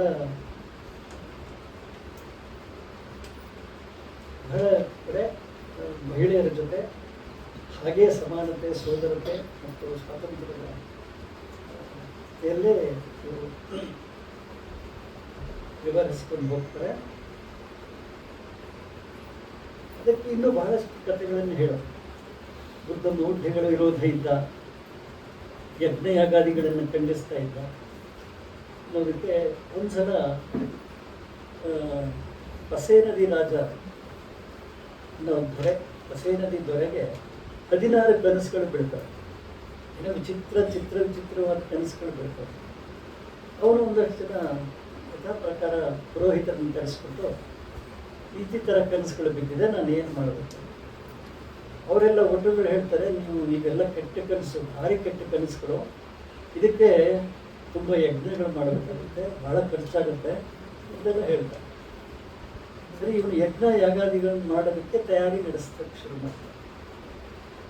ಅದನ್ನು ಅವ್ರ ಪತ್ನಿ ಮಲ್ಲಿಕಾ ಅಂತ ಇರ್ತಾರೆ, ಬಸೈ ನದಿಯ ಪತ್ನಿ ಮಲ್ಲಿಕಾ ನೋಡಿ ಕೇಳಿಸ್ಕೊಂಡು ಇನ್ನೇನಾದ್ರು ಮಾಡಿ ನಿಲ್ಲಿಸ್ಬೇಕಲ್ಲ, ಯಜ್ಞ ಮಾಡೋಕ್ಕೆ ಶುರು ಮಾಡಿ, ಬಹಳ ಪ್ರಾಣಿಗಳ ಹಿಂಸೆ ಮಾಡ್ತಾನೆ, ಬಲಿ ಕೊಡ್ತಾನೆ, ಇದನ್ನ ಹೇಗಾದ್ರೂ ಮಾಡಿ ನಿಲ್ಲಿಸ್ಬೇಕು ಅಂದ್ಬಿಟ್ಟು ಬುದ್ಧರ ಹತ್ರ ಹೋಗಿ ಹೇಳ್ತಾರೆ, ಹೀಗೆ ನಮ್ಮ ಪತಿ ಬಸೈ ನದಿ ಹೊರೆಗೆ ಕನಸುಗಳು ಬಿದ್ದಿತ್ತಂತೆ, ಆ ಕನಸನ್ನ ವಿವರಿಸಿ ಹೇಳಕ್ಕೆ ಬರದೆ ಒಟ್ಟುಗಳು ಯಜ್ಞ ಯಾಗಾದಿಗಳು ಮಾಡಬೇಕು, ಬಹಳ ಪಾಪ ಬರುತ್ತೆ ಇಲ್ಲ ಅಂದರೆ ಅಂತ ಹೇಳ್ಬಿಟ್ಟಿದ್ದಾನೆ. ಅವರು ತಯಾರಿ ನಡೆಸ್ತಾ ಇದ್ದಾರೆ, ಬಹಳ ಜನ ಪ್ರಾಣಿಗಳು ನಷ್ಟ ಆಗ್ತವೆ, ಏನಾದರೂ ಮಾಡಿ ಅಂತ ಕೇಳ್ಕೊಳ್ತಾರೆ. ಅಷ್ಟಕ್ಕೆ ಬುದ್ಧ ಅವನನ್ನು ಕರೆದ್ಬಿಟ್ಟು ಆ ಪ್ರತಿಯೊಂದು ಕನಸನ್ನು ವಿಶ್ಲೇಷಣೆ ಮಾಡಿ ಹೇಳ್ತಾರೆ. ಕನಸುಗಳು ಹೇಗೆ, ಆತ ಮೊದಲೇ ಸೈಕಾಲಜಿಸ್ಟ್, ಅದು first psychologist of the world Buddha, ಮೊದಲನೆಯ ಮನಃಶಾಸ್ತ್ರಜ್ಞ. ಆತ ಹೇಳಿದ ಮೇಲೆ ಇವನಿಗೆ ಸರಿ ಅಂತ ಒಪ್ಕೊಂಡು ಒಂದು ಯಜ್ಞಯಾಗಾದಿಗಳನ್ನು ಕ್ಯಾನ್ಸಲ್ ಮಾಡಿ, ಅದು ಒಂದು ಘಟನೆ. ಒಂದು ಸರಿಯಾಗಿದ್ದನ್ನು ಮತ್ತು ವೈಚಾರಿಕವಾದದ್ದನ್ನು ಹೇಗೆ ಒಪ್ತಾ ಇದ್ದರು ಬಿಟ್ಟರು. ಇನ್ನೊಂದು ಸಲ ಬಸೈ ನದಿ ರಾಜನೇ ಅವನು ಹೀಗೆ ಭೇಟಿಗೆ ಹೋಗಿ ಮಾತಾಡ್ತಾರೆ. ಆಗ ಒಬ್ಬ ರಾಜಭಟ ಬಂದು ಬಸೈ ನದಿ ಕಿವಿಯಲ್ಲಿ ನಿಮಗೆ ಹೆಣ್ಣು ಮಗುವಾಗಿದೆ ಅಂತ ಹೇಳ್ತಾರೆ. ಮಲ್ಲಿಕ ಹೆಣ್ಣು ಮಗು ನಿಂತಿರ್ತಾರೆ. ಹೇಳಿದಾಗ ಒಂದು ಮುಖ ಬಹಳ ಹೆಚ್ಚಾಗ್ತಾನೆ, ಕೆಟ್ಟಿರುತ್ತೆ, ಒಂಥರ ನಿರಾಸಕ್ತನ ಕೂತಿರ್ತಾನೆ. ಬುದ್ಧರಿಗೆ ಗೊತ್ತಾಗುತ್ತೆ ಏನಾಯಿತು, ಹೀಗೆ ಮಲ್ಲಿಕ ಒಂದು ಹೆಣ್ಣು ಮಗುವಿಗೆ ಜನ್ಮ ಕೊಟ್ಟಿದ್ದಾರೆ. ಆ ಕಾಲದಲ್ಲೂ ನೋಡಿ ಹೆಣ್ಣು ಮಕ್ಕಳನ್ನು ನಿರಾಕರಿಸುವ ಭಾವನೆ ಇತ್ತು. ಬುದ್ಧ ಬಹಳ ಚೆನ್ನಾಗಿ ಹೇಳ್ತಾರೆ, ನೋಡು, ಮಹಿಳೆ ಅಂದರೆ ತಪ್ಪು ಕೀಳು ಹಾಗೆ ಅಂತ ತಿಳ್ಕೊಬೇಡ, ಆಕೆಯೂ ಶ್ರೇಷ್ಠ ಮಹಿಳೆಯಾಗಬೇಕು, ಉತ್ತಮ ಪುತ್ರನನ್ನು ಪಡಿಬೇಕು, ಒಬ್ಬ ರಾಜನಾಗುವಂಥ ಮಗನನ್ನು ಪಡಿಬೋದು, ಒಳ್ಳೆಯ ಗೃಹಿಣಿಯಾಗಿ ನಿಮ್ಮ ಕುಟುಂಬವನ್ನು ಮತ್ತು ನಿಮ್ಮನ್ನು ನೋಡ್ಕೋಬೋದು, ಗಂಡನ್ನು ನೋಡ್ಕೋಬೋದು ಅಂತೆಲ್ಲ ಅವ್ರಿಗೆ. ಆಗ ಮಹಿಳೆಯರ ಬಗ್ಗೆ ಅವ್ರಿಗಿರುವ ಧೋರಣೆ ಏನು ಅಂತ ಗೊತ್ತಾಗುತ್ತೆ. ಸೊ ಈ ಬೇರೆ ಕಡೆ ಮಹಿಳೆಯರ ಬಗ್ಗೆ ಇನ್ನೇನೇನು ಹೇಳಿದ್ರು ಕೂಡ ನಾವು ಒಪ್ಪಕ್ಕಾಗಲ್ಲ. ಈ ರೀತಿಯ ಘಟನೆಗಳು, ನೈಜವಾದ ಘಟನೆಗಳು ನಮಗೆ ಸಿಗ್ತವೆ ಅದು ಚರಿತ್ರೆಗಳಲ್ಲಿ. ಇನ್ನು ನೋಡ್ಬೋದು, ಪುರುಷರಿಗಿಂತಲೂ ಉತ್ತಮರು, ಸದ್ಗುಣಿಯರು, ಪವಿತ್ರರು, ಇಂಥ ಶ್ರೇಷ್ಠ ಪತ್ನಿಗೆ ಸಾಮ್ರಾಜ್ಯವನ್ನು ಆಳುವ ಮಗ ಹುಟ್ಟಬಹುದು ಅಂತೆಲ್ಲ ಹೇಳ್ತಾರೆ. ಮತ್ತೆ ಅಂಬೇಡ್ಕರ್ ಅವರು ಮಹಿಳೆಯರ ಬಗ್ಗೆ ಬುದ್ಧನಿಗೆ ಯಾಕೆ ಡೌಟ್ ಇತ್ತು ಅಂತ ಅವರ ತಮ್ಮ ಇದರಲ್ಲಿ ಹಿಂದೂ ಸ್ತ್ರೀಯ ಉನ್ನತಿ ಮತ್ತು ಅವನತಿಯನ್ನು ಲೇಖನದಲ್ಲಿ ಬಹಳ ಚೆನ್ನಾಗಿ ವಿವರಿಸ್ತಾರೆ. ಅದು ಯಾಕೆ ಅಂತಂದರೆ, ಅವ್ರನ್ನ ಸಂಘಕ್ಕೆ ಸೇರಿಸ್ಕೊಂಡ್ರೆ ಸಂಘ ಎರಡಾಗಬೇಕು, ಮುಂದೆ ಇರಬೇಕೆ ಅಥವಾ ಎರಡಾಗಬೇಕೆ ಅನ್ನೋದು.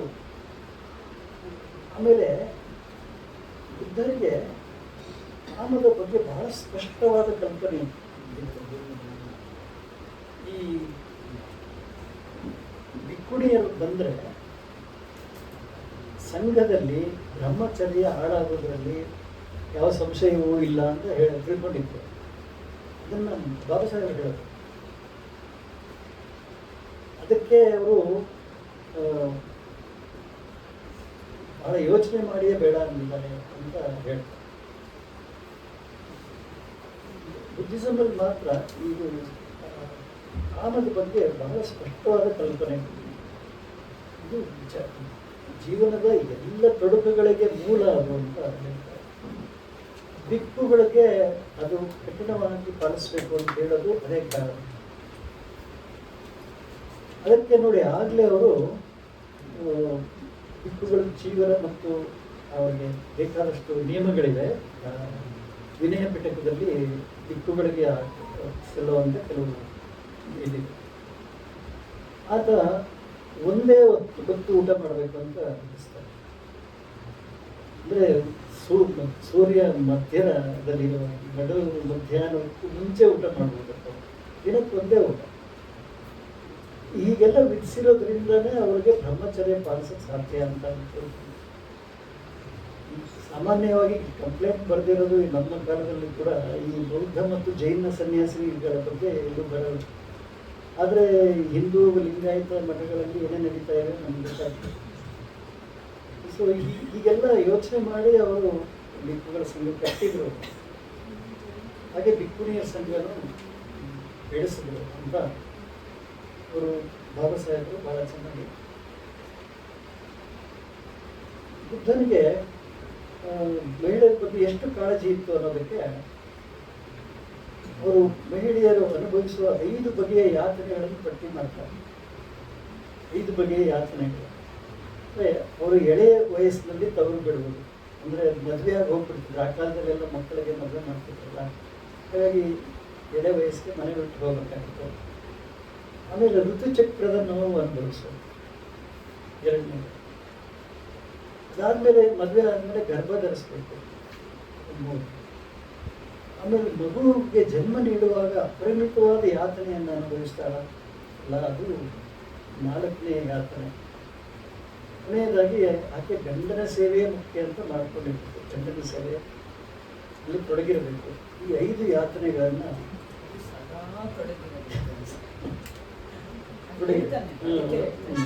ಹೌದು, ಸದಾ ಯಾತನೆ, ಅದು ಸೇವೆಯಲ್ಲಿ ತೊಡಗಿರಬೇಕು. ಆಮೇಲೆ ಹೀಗೆ ಬುದ್ಧನಿಗೆ ಮಹಿಳೆಯರ ಬಗ್ಗೆ ಸಂಪೂರ್ಣವಾದ ಅರಿವಿತ್ತು. ಮತ್ತೆ ಅವ್ರ ಬಗ್ಗೆ ಎಲ್ಲ ಅವರು ಆಗಾಗ ತಗೊಂಡು ಹೋಗ್ತಾ ಇದ್ದ ಕಂಪ್ಲೇಂಟ್ಗೆ ತಕ್ಷಣ ಉತ್ತರ ಕೊಡ್ತಾ ಇದ್ರು. ಮತ್ತು ಅದನ್ನು ಅವರ ಜೀವನ ರೀತಿ ಹೇಗಿರಬೇಕು ಅಂತ ತಿಳಿಸಿ ಹೇಳ್ತಾ ಇದ್ರು. ಮತ್ತೆ ಅದನ್ನು ಬದಲಾವಣೆ ಮಾಡ್ತಿದ್ರು, ನಿಯಮಗಳ ಬದಲಾವಣೆ ಮಾಡ್ತಾ ಇದ್ರು. ನೋಡಿ, ಆ ಕಾಲದಲ್ಲೂ ಅತ್ಯಾಚಾರಗಳಾಗ್ತಾಯಿತ್ತು, ಭಿಕ್ಕುಣಿಯರನ್ನು ಅತ್ಯಾಚಾರ ಮಾಡ್ತಾ ಇದ್ರು. ಇನ್ನು ಅವ್ರು ಚೆನ್ನಾಗಿ ವಿವರಣೆಗಳು ಕೊಟ್ಟಿದ್ದಾರೆ ಪುಸ್ತಕದಲ್ಲಿ. 2 ಭಿಕ್ಕುಣಿಯರು ಒಂದ್ಸಲ ನದಿ ದಾಟಬೇಕಾಗಿರುತ್ತೆ. ನಾವಿಕ ಬಂದ್ಬಿಟ್ಟು ಅವ್ರನ್ನ ನೋಡಿ ಇವನ್ನ ಕೆಡಿಸ್ಬೇಕು ಅಂತ ಅನ್ಸುತ್ತೆ. ನಾನು ಒಬ್ಬೊಬ್ಬರನ್ನ ಕರ್ಕೊಂಡು ಹೋಗ್ತೀನಿ, ಇಬ್ಬರನ್ನೂ ಆಗಲ್ಲ ನದಿ. ನಾವೀಗ ಒಬ್ಬ ಭಿಕ್ಕುಣಿನ ಹತ್ತಿಸ್ಕೊಂಡು ಅಲ್ಲಿ ಅತ್ಯಾಚಾರ ಮಾಡ್ತಾನೆ, ಬಿಡ್ತಾನೆ, ಮತ್ತೆ 7 ಕರ್ಕೊಂಡು ಹೋಗ್ತಾನೆ, ಮತ್ತೆ 7 ಅತ್ಯಾಚಾರ ಮಾಡ್ತಾನೆ, ಬಿಡ್ತಾನೆ. ಸೊ ಇದು ಕಂಪ್ಲೇಂಟ್ ಮಾಡ್ತಾರೆ ಬುದ್ಧರಿಗೆ. ಆಗ ಒಟ್ಟಾಗಿ ಹೋಗ್ಬೇಕು ಅಂತ ಒಂದು ನಿಯಮ ರೂಪಿಸ್ತಾರೆ. ಜೊತೆಗೆ ಭಿಕ್ಕು ಇರಬೇಕು ಅಂತ ಕೇಳ್ತಾರೆ. ಹೀಗೆ ಕಾಲ ಕಾಲಕ್ಕೆ ಅವರು ನಿಯಮಗಳನ್ನು ರೂಪಿಸಿಕೊಂಡು ಪರಿವರ್ತನೆ ಮಾಡಿಕೊಂಡು ಹೋಗ್ತಾ ಇರ್ತಾರೆ. ಒಬ್ಬ ಭಿಕ್ಕುಣಿ ಬಹಿರ್ದೇಶಕ್ಕೆ ಹೋಗಿರುವಾಗ ಅಲ್ಲಿ ಅತ್ಯಾಚಾರಕ್ಕೆ ಹೋಗ್ತಾರೆ. ಮತ್ತೆ ಆಗಲೂ ಒಂದು ಬುದ್ಧಿ ಹೇಳ್ತಾರೆ, ಅಂದರೆ ಬೇರೆ ನಿಯಮಗಳನ್ನು. ಇನ್ನೂ ಆಶ್ಚರ್ಯ ಆಗಿದ್ದು ಅಂದರೆ ಈ ವಿಷಯ ನನಗೆ ಎಲ್ಲೂ ಸಿಕ್ಕಿರಲಿಲ್ಲ. ಬುದ್ಧ ಹೆಂಗಸರ ಮುತ್ತಿನ ಬಗ್ಗೆ ಮಾತಾಡ್ತಾರೆ. ಭಿಕ್ಕುಣಿಯರು ಬಂದು ಅವು ಮುಟ್ಟಾದಾಗ ದಿಕ್ಕುಗಳ ಜೊತೆ ಕೂರಕ್ಕಾಗಲ್ಲ, ಎಲ್ಲ ಕಡೆ ರಕ್ತ ಬೀಳುತ್ತೆ, ನಿಂತ್ಕೊಳ್ಳೋಕ್ಕಾಗಲ್ಲ ಅಂತೆಲ್ಲ ಬಂದು ಹೇಳುತ್ತೆ. ಬುದ್ಧ ಎಷ್ಟು ಕೂಲಂಕುಷವಾಗಿ ತಿಳ್ಕೊಂಡು ಅವ್ರನ್ನ ಯಾವ ರೀತಿ ಅದನ್ನ ಅವಾಯ್ಡ್ ಮಾಡಬೇಕು ಅಂತ ಹೇಳ್ತಾರೆ. ಅವ್ರು ಕೇಳೋದಕ್ಕೆಲ್ಲ ಉತ್ತರ ಕೊಡ್ತಾರೆ. ಗಟ್ಟಿಯಾದ ಬಟ್ಟೆಯನ್ನು ಇಟ್ಕೊಳ್ಳಿ, ಆಮೇಲೆ ಅದನ್ನು ಹೊಸದು ಉಡುಗಾರವನ್ನು ಮಾಡಿ ಕಟ್ತೀವಿ, ಇದೆಲ್ಲ ಹೇಳ್ತಾರಲ್ಲ. ನಿಮಗೆ ಬಹಳ ಆಶ್ಚರ್ಯ ಆಯಿತು, ಎಷ್ಟು ಸೂಕ್ಷ್ಮಮತಿಯಾಗಿದ್ದರು ಬುದ್ಧ ಅಂದ್ಬಿಟ್ಟು ಹೆಂಗಸರ ವಿಚಾರಗಳನ್ನು ಬಹಳ ಎಲ್ಲನೂ ಆಳವಾಗಿ ಅಭ್ಯಾಸ ಮಾಡಿ. ಅಂದರೆ ಇಡೀ ಬದುಕನ್ನೇ ಅದು ಎನ್ಲೈಟನ್ಮೆಂಟ್ ಅಂದರೆ ಅನಿಸುತ್ತೆ ಇನ್ನೂ ಬೇರೆ ಒಂದು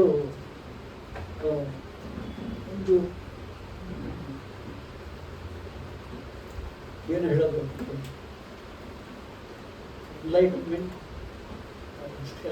ಅದು ಕನ್ನಡದಲ್ಲಿ ಒಂದು ಸರಿಯಾದ ತತ್ಸಮವಾದ ಪದ ಇಲ್ಲ ಅನ್ನಿಸುತ್ತೆ. ಅದಕ್ಕೆ ಬುದ್ಧ ಮಾತ್ರ ಬರಹರಾಗಿದ್ದರು, ಆಮೇಲೆ ಯಾರೂ ಆಗಿಲ್ಲ ಅನಿಸುತ್ತೆ. ಅವ್ರಿಗೆ ಎಲ್ಲ ತಿಳಿತಾ ಇತ್ತು ಅನಿಸುತ್ತೆ. ಜಗತ್ತಿನ ಆಚೆಗೂ ಇರುವಂಥ ವಿಷಯಗಳನ್ನು ಅವ್ರಿಗೆ ಆರೋಪಿಸ್ತಾರೆ, ಎಲ್ಲ ಅವ್ರಿಗೆ ತಿಳಿತಾ ಇತ್ತು ಅಂತ. ಆದರೆ ನಾವು ಬೌದ್ಧ ಧರ್ಮ ಬರೀ ಇಹಕ್ಕೆ ಸಂಬಂಧಪಟ್ಟದ್ದು, ಪರಕ್ಕಲ್ಲ.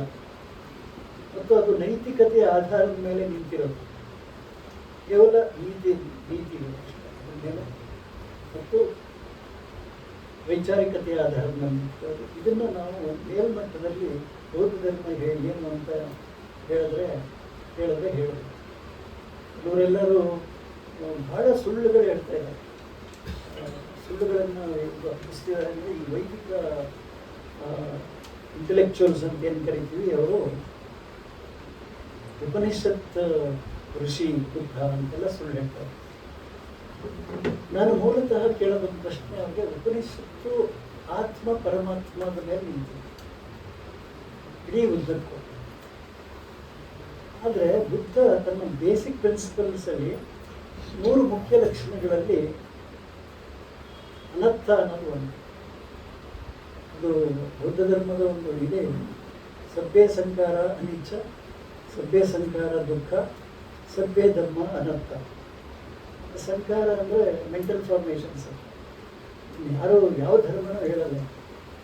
ಮೆಂಟಲ್ ಫಾರ್ಮೇಷನ್ಸೇ ಅಂತಂದರೆ ಮನಸ್ಸು ಯಾವಾಗಲೂ ಕೆಲಸ ಮಾಡ್ತಿರುತ್ತೆ. ಅಲ್ಲಿ ಏನೇನು ಉಂಟಾಗುತ್ತೆ ಅವೆಲ್ಲ ನಿಮಗೆ ಕರ್ಮಗಳು. ಅದನ್ನು ಬೇರೆ ಯಾವ ಧರ್ಮದಲ್ಲಿ. ಸೊ ಅವೆಲ್ಲವೂ ಅನಿಶ್ಚಿತ ಕೂಡಿದವು ಮತ್ತು ಬದಲಾವಣೆಗಳ ತತ್ವ ಅಂತ ಮೊದಲನೆಯ ಇದು. ಎರಡನೇದು ಸಭ್ಯ ಸಂಕಾರ ದುಃಖ. ಅದು ಅಷ್ಟೇ, ದುಃಖ ಅದು ಸ್ಥಾಯಿಯಾದದ್ದು. ಅದಕ್ಕೆ ಪರಿಹಾರ ಹುಡುಕೋದೇನೆ ಬೌದ್ಧ ಧರ್ಮ. ಅಷ್ಟಾಂಗ ಮಾರ್ಗ ಏನು ಹೇಳ್ತಾರೆ ಮುಖ್ಯ ಅದನ್ನು, ಅದನ್ನು ಸರಿಯಾಗಿ ಪಾಲಿಸ್ಕೊಂಡು ಹೋಗೋದಾದರೆ ಅದಕ್ಕೆ ದುಃಖವನ್ನು ನಿವಾರಿಸ್ಬೋದು ಅಂತ ಅದು ಇದೆ. ಸೊ ಸಭ್ಯ ಧರ್ಮ ಅನ್ನತ್ತೆ ಎಲ್ಲ ಧರ್ಮಗಳು ಆತ್ಮವಿಲ್ಲವು. ಆತ್ಮ ಇಲ್ಲ ಅಂತ ಯಾಕೆ ಹೇಳ್ತಾನೆ ಅಂದರೆ ಅದು ಫಿಸಿಕ್ಸ್ ಪ್ರಕಾರ ಎರಡು ಸಂಯೋಜಕವಲ್ಲದ ಯಾವುದೇ ವಸ್ತುವಿಗೆ ಅಸ್ತಿತ್ವವಿಲ್ಲ ಅನ್ನೋದು ಒಂದು ಸೈಂಟಿಫಿಕ್ ಆದ ಥಿಯರಿ. ಸಂಯೋಜಕವಲ್ಲದ ಎರಡು ವಸ್ತುಗಳಿಲ್ಲದ ಯಾವುದೇ ವಸ್ತುವಿಗೆ ಅಸ್ತಿತ್ವವಿಲ್ಲ ಅಂತ ಅದನ್ನು ಬುದ್ಧ 2600 ವರ್ಷಗಳ ಹಿಂದೆನೇ ಹೇಳಿ ಎಲ್ಲರೂ ಒಪ್ಕೊಂಡಾಗಿದೆ. ಈಗಲೂ ಇವರು ಆ ಉಪನಿಷತ್ ಋಷಿ ಅಂತ ಹೇಗೆ ಹೇಳ್ತಾರೆ ಅಂತ ನನಗೆ ಸುಳ್ಳುಗಳೇ ಹೇಳ್ಕೊಂಡು ಬೇರೆ ಅದೇನೋ ಹೇಳ್ತಾರಲ್ಲ, ಎಲ್ಲ ಥರದಲ್ಲೂ ಕಸರತ್ತು ಮಾಡ್ತಾರೆ ಅಂತ ಹೇಳ್ತಾರೆ. ಆಮೇಲೆ ಇನ್ನೊಬ್ಬರು ಲೇಖಕಿ ಹೇಳ್ತಾ ಇದ್ರು, ಅವರು ಒಂದು ಪುಸ್ತಕ ಬರೆದು, ನಾನು ಶ್ರೀಲಂಕಾದಲ್ಲಿ ಬಿಕ್ಕುಗಳ ಜೊತೆ ಮಾತಾಡಿದೆ, ಅವರೆಲ್ಲ ಉಪನಿಷತ್ತುಗಳಲ್ಲಿ ಇರೋದೇ ಹೇಳ್ತಾರೆ. ಉಪನಿಷತ್ತುಗಳು ಏನಿದೆ? ಪುನರ್ಜನ್ಮ, ಆತ್ಮ, ಪರಮಾತ್ಮ, ಆತ್ಮವೇ ಇಲ್ಲ ಅಂದಮೇಲೆ ಏನಿದೆ ಉಪನಿಷತ್ತಿನಲ್ಲಿ ಬುದ್ಧನ ತಗೊಳ್ಳೋದಕ್ಕೆ? ಆಮೇಲೆ ಅವರು ಉದ್ದಕ್ಕೂ ತ್ರಿಕಟಿಕಗಳಲ್ಲಿ ಎಲ್ಲೂ ಇಲ್ಲ, ಆತ್ಮವನ್ನು ಉಪಯೋಗಿಸೋದೇ ಇಲ್ಲ. ಆತ್ಮ ಅನ್ನೋ ರೀತಿ ಸೆಲ್ಫ್ ಅನ್ನೋದಕ್ಕೆ ನಾನು ಅನ್ನೋ ಥರ ಉಪಯೋಗಿಸ್ತಾರೆ ಹೊರತು ಆತ್ಮ ಅನ್ನೋ ಒಂದು ಸಪ್ರೇಟ್ ಎಕ್ಸಿಸ್ಟೆನ್ಸ್ ಇದೆ. ಅದರಿಂದನೇ ನಾನು ಹೋದ ಕಡೆ ನಾನು ಮಾತಾಡೋ ಹೇಳ್ತೀನಿ, ಆತ್ಮ ಇಲ್ಲ ಅಂದರೆ ಟ್ರಾನ್ಸ್ಮೈಗ್ರೇಷನ್ ಇಲ್ಲ, ಆದ್ದರಿಂದ ಪುನರ್ಜನ್ಮ ಇಲ್ಲ. ಬುದ್ಧ ಎಷ್ಟು ಕಡೆ ಹೇಳಿದ್ದಾರೆ ನನಗೆ. ಹೇಮ ಅನ್ನೋ ಒಬ್ಬ ಭಿಕ್ಕುಡಿ ಹೇಳ್ತಾರೆ ಬಂದಿದ್ದಾರೆ. ಅವರು ನೀವು ತಥಾಗತರು ಕಾಲವಾದ ಮೇಲೆ ಇರುತ್ತಾರೆಯೇ ಇಲ್ಲವೇ ಅಂತ. ಅದನ್ನು ನಾನೆಲ್ಲೂ ಹೇಳಿಲ್ಲ. ಹಾಗೆ ಮುಂದಿನ ಜನ್ಮದಲ್ಲಿ ಅವ್ರು ಬರ್ತಾರ ಅಂತ ಹೇಳ್ತಾರೆ, ನಾನು ಅದನ್ನು ಹೇಳಿಲ್ಲ. ಈ ಥರ ಪ್ರಶ್ನೆಗಳಿಗೆಲ್ಲ ಬಹಳ ಸ್ಪಷ್ಟವಾಗಿ ಉತ್ತರ ಕೊಡ್ತಿರುವ ಹಿನ್ನೆಲೆಯಲ್ಲಿ ನಾವು ಬುದ್ಧನನ್ನು ಅರ್ಥ ಮಾಡ್ತೀವಿ. ಬೇರೆಯಾದ ಪುನರ್ಜನ್ಮವೆಲ್ಲ ಬೇರೆಯಾದ ವ್ಯಾಖ್ಯಾನ ಬರ್ತಾರೆ. ಪುಸ್ತಕಕ್ಕೆ ಸಂಬಂಧಪಟ್ಟಾಗೆ ಇಷ್ಟು ಹೇಳಿದ್ದು ಸಾಕು ಅನಿಸುತ್ತೆ. ಸಾಕಷ್ಟು ಥ್ಯಾಂಕ್ ಯು ಸರ್. ಆ್ಯಕ್ಚುಲಿ ಏನೋ ವಿಷಯ ಹೇಳಬೇಕಂತಿದ್ರು ಮಿಡಲಲ್ಲಿ ಕಟ್ಟಾಯಿತು ಅನಿಸುತ್ತೆ. So thank you sir. ಮೂರ್ನಾಲ್ಕು ಸರ್ ಈ ಕಾರ್ಯಕ್ರಮ ಬಗ್ಗೆ ಮಾತಾಡಬೇಕು ಅಂತ ನಾನು ಪೋಸ್ಟರ್ ಶೇರ್ ಮಾಡಿದ್ದೆ. ಸೊ ಈಗ ಒಂದು 2-3 ದಿವಸದೇ ಒಂದು ಸ್ಟೋರಿ ಶೇರ್ ಮಾಡಿದ್ದೆ. ಸರ್ ಬಗ್ಗೆ ಯಾಕೆ ನಾನು ಹೇಳಬೇಕು ಅಂದರೆ, ಯಾರೋ ಒಬ್ಬ ಮೆಜೆಸ್ಟಿಕ್ಗೆ ಬಸ್ ಹತ್ಕೊಂಡು ಹೋಗ್ತಾ ಇದ್ದೆ. ಈ ಪುಸ್ತಕ ನಾನು ಪ್ರಿಂಟ್ ಮಾಡಿದ್ಮೇಲೆ ಭಾಳಷ್ಟು ಯಂಗ್ಸ್ಟರ್ಸ್ ಈ ಪುಸ್ತಕ ಓದಲಿಕ್ಕೆ ನನಗೆ ಕಾಲ್ ಮಾಡಿದ್ದಾರೆ. ನನಗದು ಭಾಳ ಖುಷಿ ಆಯಿತು. ಜೀರುಂಡೆ ಪುಸ್ತಕ ಮುಖ್ಯವಾಗಿ ಹುಟ್ಟಿದ್ದು ಅಂಬೇಡ್ಕರ್ ಮತ್ತು ಬುದ್ಧಿಸಮ್ ಮತ್ತು ಸ್ತ್ರೀವಾದದ ಕುರಿತಾಗಿ ಮತ್ತು ರಾಜಕೀಯ ಚಿಂತನೆಗಳ ವಿಷಯಗಳನ್ನ ನಾವು ಪಬ್ಲಿಷ್ ಮಾಡಬೇಕು ಅಂತ ಹೋಗ್ತಿದ್ವಿ. ಆ ನಿಟ್ಟಿನಲ್ಲಿ ನಾವು ಆಗಲೇ ಬೆಲ್ಲೂಸ್ 2 ಕೃತಿ ತಂದಿದ್ದೀವಿ ಮತ್ತು ನೆಕ್ಸ್ಟ್ ಬರುತ್ತೆ.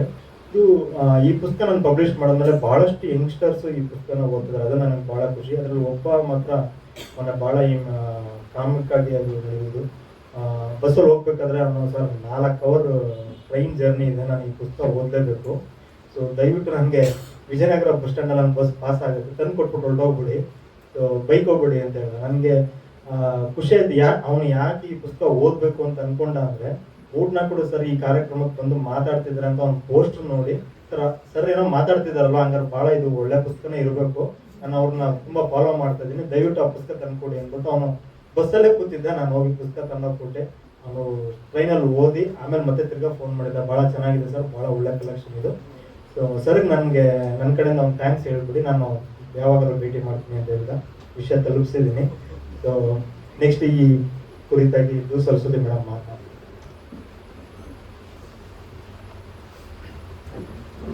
ಅಮ್ಮ ಇದ್ದಾರೆ, GR ಇದ್ದಾರೆ, ಶ್ರೀಮತಿ ಮೇಡಮ್ ಇದ್ದಾರೆ, ಸುಮಾರು ಜನ ನನ್ನ ಸ್ನೇಹಿತರಿದ್ದಾರೆ. ಎಲ್ಲರಿಗೂ ಪ್ರೀತಿಯ ನಮಸ್ಕಾರಗಳು.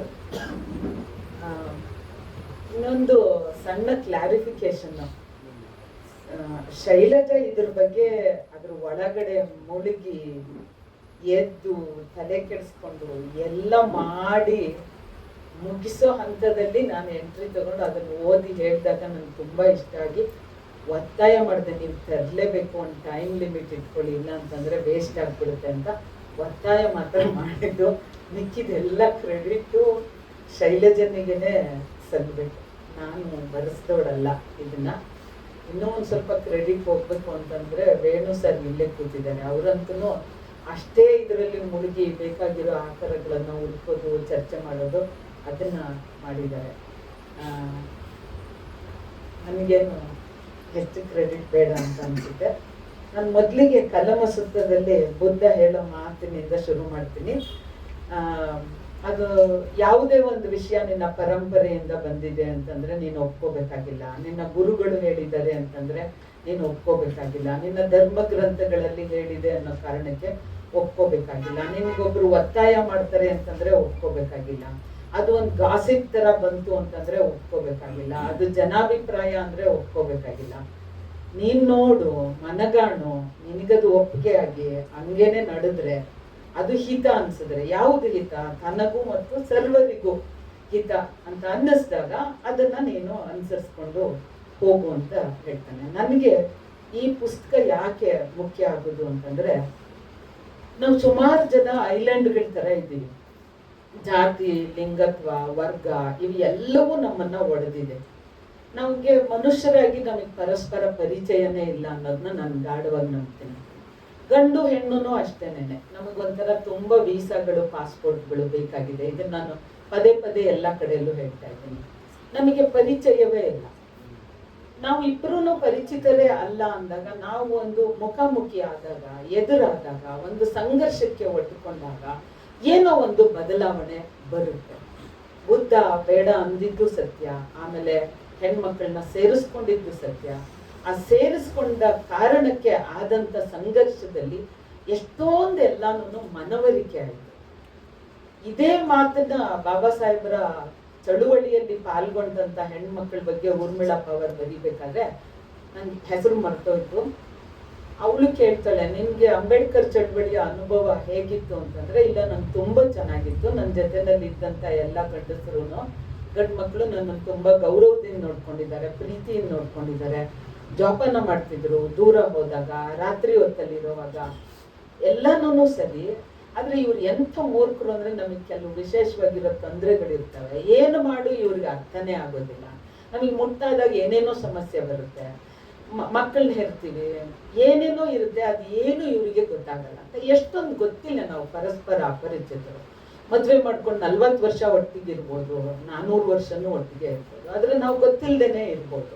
ಹಂಗೆ ಇದು ಎಂತ ಸಂಚಲನ ಉಂಟು ಮಾಡ್ಕೊಂಡು ನೋಡಿ. ಅದರ ಕ್ರೆಡಿಟ್ ಪ್ರಜಾಪತಿ ಗೌತಮಿಗೆ ಹೋಗೋದು, ಬಿಡೋದಿಲ್ಲ ಅವಳು. ನೀವು ಎಲ್ಲಿಯ ನೇಪಾಳ, ಎಲ್ಲಿಯ ಇವನ ಆಶ್ರಮ ಇದ್ದದ್ದು, ನಡ್ಕೊಂಡು ಕರ್ಕೊಂಡ್ ಬಂದ್ಬಿಡ್ತಾಳೆ. ಕೂದಲು ಕತ್ತರಿಸ್ಕೊಂಡು ಕೂತ್ಕೋತಾರೆ, ನನ್ನನ್ನು ಸೇರ್ಸು ಅಂದ್ಬಿಟ್ಟು ಬಾಗ್ಲಲ್ಲಿ ಕೂತ್ಕೋತಾರೆ. ನೀನ್ ಯಾಕೆ ಸೇರಿಸ್ಕೊಳ್ಳಲ್ಲ ಅಂತ ಕೇಳ್ತಾರೆ.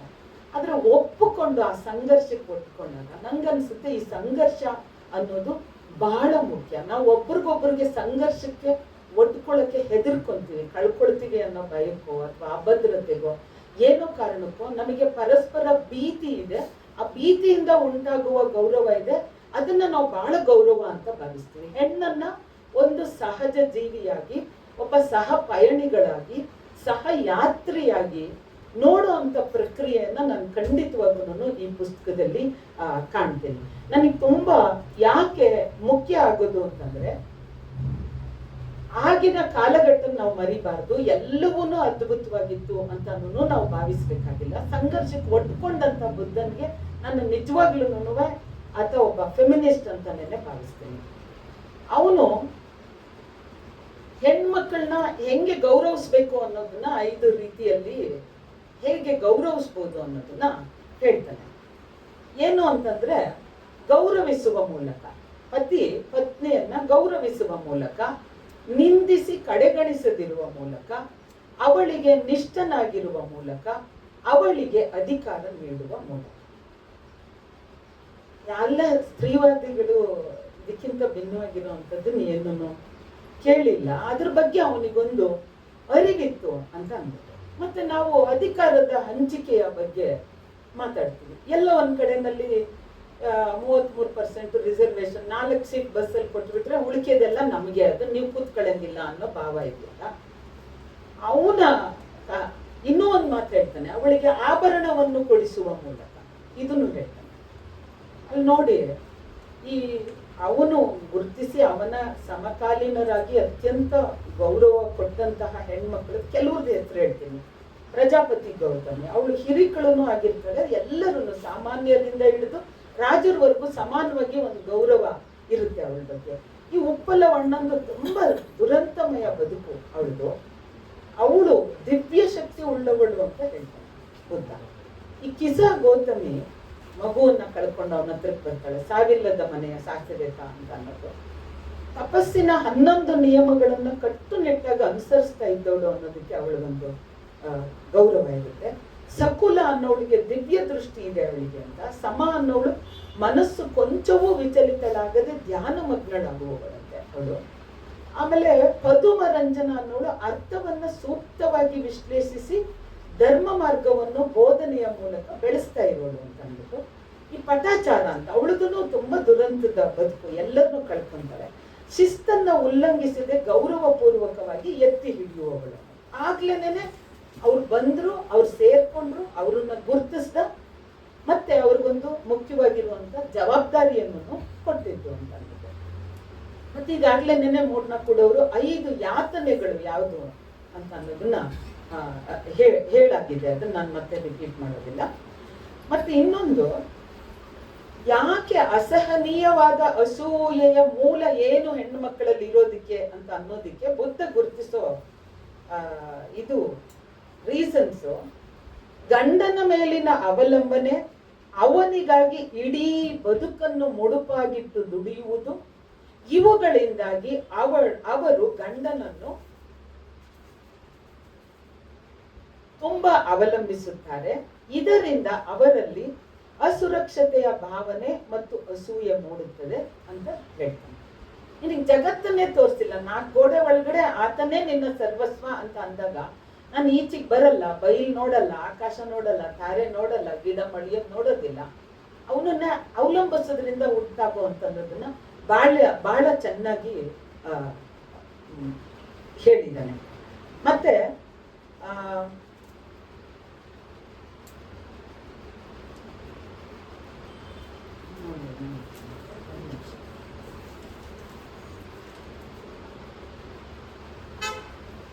ಮತ್ತೊಂದು ಮುಖ್ಯವಾಗಿರೋ ವಿಷಯ, ಹೆಣ್ಣು ಮಕ್ಕಳ ಸ್ನೇಹದ ಬಗ್ಗೆ ಮಾತಾಡೋದು.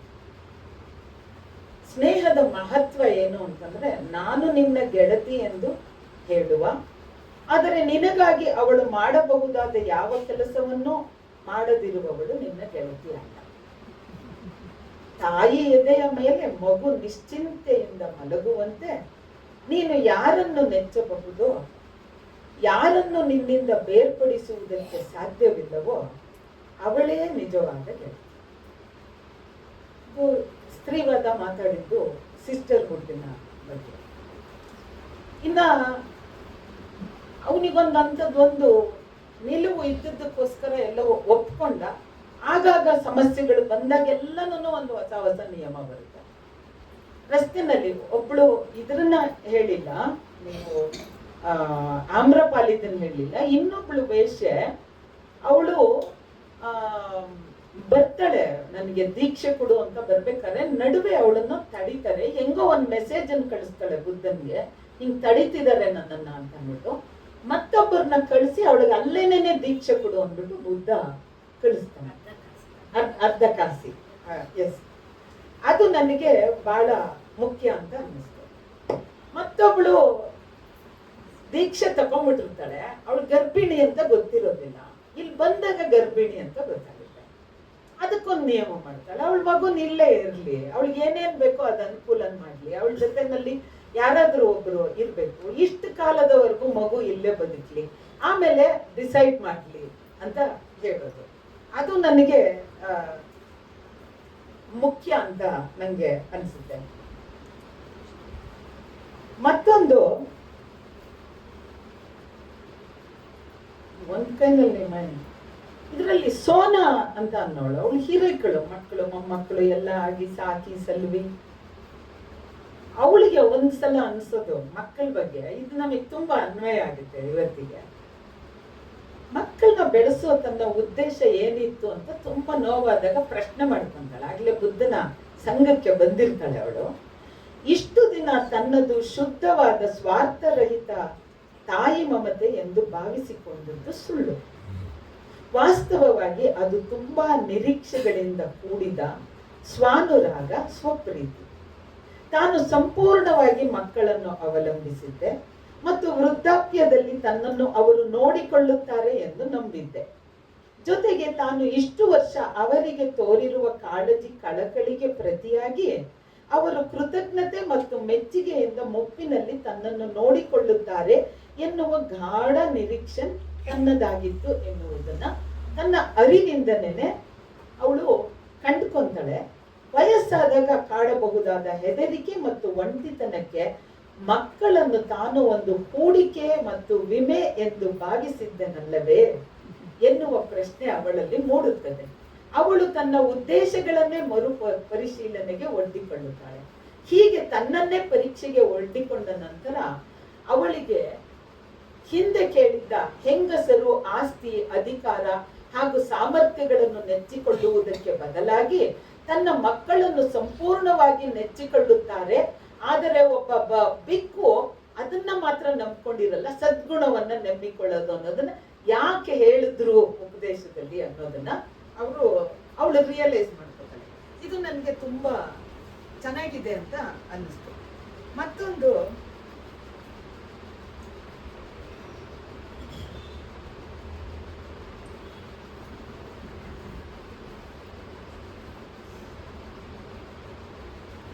ಇದು ಮುಟ್ಟಿನ ವಿಷಯನೂ ಅಷ್ಟೇನೆ ಅನ್ನಿಸ್ಬೋದು. ನನಗೆ ಹೆಣ್ಣು ಮಕ್ಕಳನ್ನ ಇವರು ಗೌರವಿಸಿದ್ರು ಅನ್ನೋದು ಒಂದು ಸಣ್ಣ ಎಳೆನ ನಾವು ಹುಡುಕೊಂಡು ಹೋಗಿ ಅವರು ನಮ್ಮ ಪರವಾಗಿರೋರು ಅಂತ ಅನ್ನೋದಕ್ಕಿಂತನೂ ಸಂಘರ್ಷಕ್ಕೆ ಒಡ್ಡಿಕೊಂಡಾಗ ಎದುರಾಗುವ ಸವಾಲುಗಳನ್ನ ಹೆಂಗೆ ಎದುರಿಸಿದ್ರು ಅನ್ನೋದು ಮುಖ್ಯ ಆಗುತ್ತೆ. ಮತ್ತೆ ಮುಟ್ಟಿನಂತಹ ವಿಷಯವನ್ನ ಮುಕ್ತವಾಗಿ ಚರ್ಚಿಸುವ ಒಂದು ಸ್ಪೇಸ್ ಇತ್ತು ಅನ್ನೋದು ನನಗೆ ತುಂಬಾ ಮುಖ್ಯ. ಇವತ್ತಿಗೂ ಯಾವುದೇ ಒಂದು ವಿಚಾರ ಸಂಕಿರಣ ಏನೇ ಆಗ್ಲಿ ಆರ್ಗನೈಸ್ ಮಾಡಿರೋ ಅಂತ ಗಂಡಸರು ಇದನ್ನ ಯೋಚನೆನೆ ಮಾಡೋದಿಲ್ಲ. ಯಾರು ಒಂದು ನಮಗ್ ಬೇಕಾಗಿರುವಂತ ಜಾಗದಲ್ಲಿ ಒಂದು ಪ್ಯಾಡ್ ಇಡ್ಬೇಕು ಅಂತ ಬರೀ ಇದಷ್ಟೇ ಅಲ್ಲ, ಇಂಥ ವಿಷಯದ ಬಗ್ಗೆ ಸೂಕ್ಷ್ಮವಾಗಿ ಇರೋದೇ ಇಲ್ಲ. ನಮ್ಗೆ ಚಳುವಳಿನಲ್ಲಿ ಇಂಥ ಒಂದು ಸೂಕ್ಷ್ಮತೆ ಇರ್ಬೇಕು. ಹೆಣ್ಮಕ್ಳು ಭಾಗವಹಿಸ್ಬೇಕು ಅಂತಂದ್ರೆ ಹೆಣ್ಮಕ್ಳ ಬಗ್ಗೆ ಇಂಥ ಸೂಕ್ಷ್ಮತೆ ಇರ್ಬೇಕು ಅಂತ ಒಂದು ಮಾತನಾಡುವ ಮುಕ್ತ ಅವಕಾಶ ಇತ್ತು ಅಂತ ಅನ್ನೋದು ನನಗೆ ತುಂಬಾ ಮುಖ್ಯ ಅಂತ ಅಂದ್ಬಿಟ್ಟು ನಾನು ಭಾವಿಸ್ತೀನಿ. ಮತ್ತೆ ಇನ್ನೊಂದು 2-3 ಪದ್ಯಗಳನ್ನ ಓದಿ, ನಾನು ಜಾಸ್ತಿ ಟೈಮ್ ತಗೊಳ್ಳೋದಿಲ್ಲ.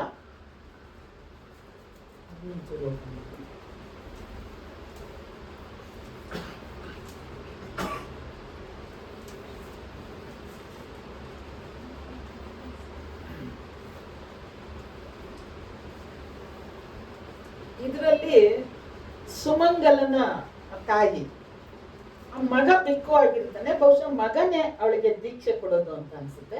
ನಂಗೆ ಅದು ತುಂಬಾ ಚೆನ್ನಾಗಿ ಅನ್ನಿಸ್ತು, ತಾಯಿ ಮಗ ಇಬ್ರು ಬರೋದು. ಅವಳು ಮಗನಿಗೆ ಹೇಳುವಂತ ಒಂದು ಪದ್ಯ. ಓ ಮಗನೇ, ಯಾರು ಮುಕ್ತರು? ಮುಕ್ತರಾಗಿರುವವರು ಯಾರು? ನಾನು ಬಿಡುಗಡೆ ಹೊಂದಿದೆ ಒನಕೆಯಿಂದ, ನಾಚಿಕೆ ಇಲ್ಲದ ಗಂಡನಿಂದ, ಅವ ದುಡಿಯುತ್ತಿದ್ದ ಸೂರ್ಯ ಬೆಳಕಿನಡಿಯಿಂದ, ನೀರ ಹಾವಿನಂತೆ ಕೊಳತೆ ವಾಸನೆ ಬರುವ ಮಡಿಕೆ ಎಲ್ಲವೂ ನನಗೆ ಅಸಹ್ಯ. ಕೋಪ ಕಾಮದ ಸೆಳೆತವ ಮಣಿಸಿ ಮುರಿಯುವಾಗ ಬೊಂಬು ಸೀಳಿದ ಸದ್ದು ನನಗೆ ನೆನಪಾಯಿತು. ಮರದ ಬಡ್ಡೆಗೆ ಹೋಗಿ ಯೋಚಿಸಿದೆ, ಓ ಸಂತೋಷವೇ. ಆ ಸಂತೋಷದೊಳಗೆ ಧ್ಯಾನಿಸತೊಡಗಿದೆ. ಇವಳು ಬಿದಿರಿನಲ್ಲಿ ಬುಟ್ಟಿ ಹೆಣೆಯೋ ಇವಳು. ಅವಳಿಗೆ ಆ ಇಡೀ ಕಾಮದ ಉತ್ಕಟತೆಯನ್ನ ಮೀರ್ಕೊಳ್ಳೋದು ಬೊಂಬು ಸೀಳಿದ ಸದ್ದು. ಇದನ್ನ ಅವಳು ಮಗನೊಂದಿಗೆ ಶೇರ್ ಮಾಡ್ಕೊಳ್ಳೋ ಅಂಥದ್ದು ನನಗೆ ತುಂಬಾ ಮುಖ್ಯ ಅಂತ ಅನ್ನಿಸ್ತು. ಮತ್ತೊಂದು ಪದ್ಯ ಇದೆ.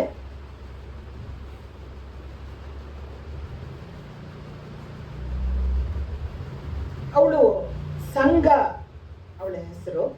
ಅವಳು ಒಬ್ಬ ಉಪಪತ್ನಿ ಆಗಿದ್ದಂಥವಳು. ಅವಳು ಹೆಂಗೆ ಮೀರ್ಕೊಂಡ್ಲು ಅನ್ನೋದಕ್ಕೆ, ಮನೆ ತೊರೆದು ಮುಂದೆ ನಡೆದು ಮಕ್ಕಳು ರಾಸುಗಳು ಮೆಚ್ಚಿನದೆಲ್ಲವ ಕೈಬಿಟ್ಟು ಆಸೆ ಕ್ರೋಧ ಅಜ್ಞಾನವ ಹಿಂದಿಕ್ಕಿ ಕಿತ್ತೆಸೆದು ಎಲ್ಲವ ದಾಹವ ಬೇರು ಮಟ್ಟ ಇರಿದಾಕಿ ತಂಪಾಗಿ ಬಿಡುಗಡೆ ಪಡೆದ. ನಮಗೂ ಮನೆ ಮಕ್ಕಳು ರಾಸು ಎಲ್ಲ ನಮ್ಗೂ ಬೋರ್ಡಿಸೋದು. ಆಮೇಲೆ ಅವನ್ನೆಲ್ಲ ನಮ್ಮ ತಲೆ ಕಟ್ಟಿ ಅದರಲ್ಲೇ ನಾವು ಆನಂದ ಕಾಣ್ತೀವಿ ಅನ್ನೋ ಇನ್ನೊಂದು ಮಿತ್ತನ್ನು ಮಾಡಿಟ್ಟಿದ್ದಾರೆ. ಟೆರಿಬಲಿ ಬೋರಿಂಗು, ಮೊನಾಟನಸ್ ಆಗುತ್ತೆ, ದಿನವೂ ಮಾಡಿದ್ದನ್ನೇ ಮಾಡ್ತಾ ಇರುವಂಥದ್ದು. ಅದು ನನಗೆ ತುಂಬಾ ಇಷ್ಟ ಆಗಿದ್ದು. ಇವಳೊಬ್ಳು ಉಪಪತ್ನಿ ಆಗಿದ್ದವಳು ಅನ್ನೋದು.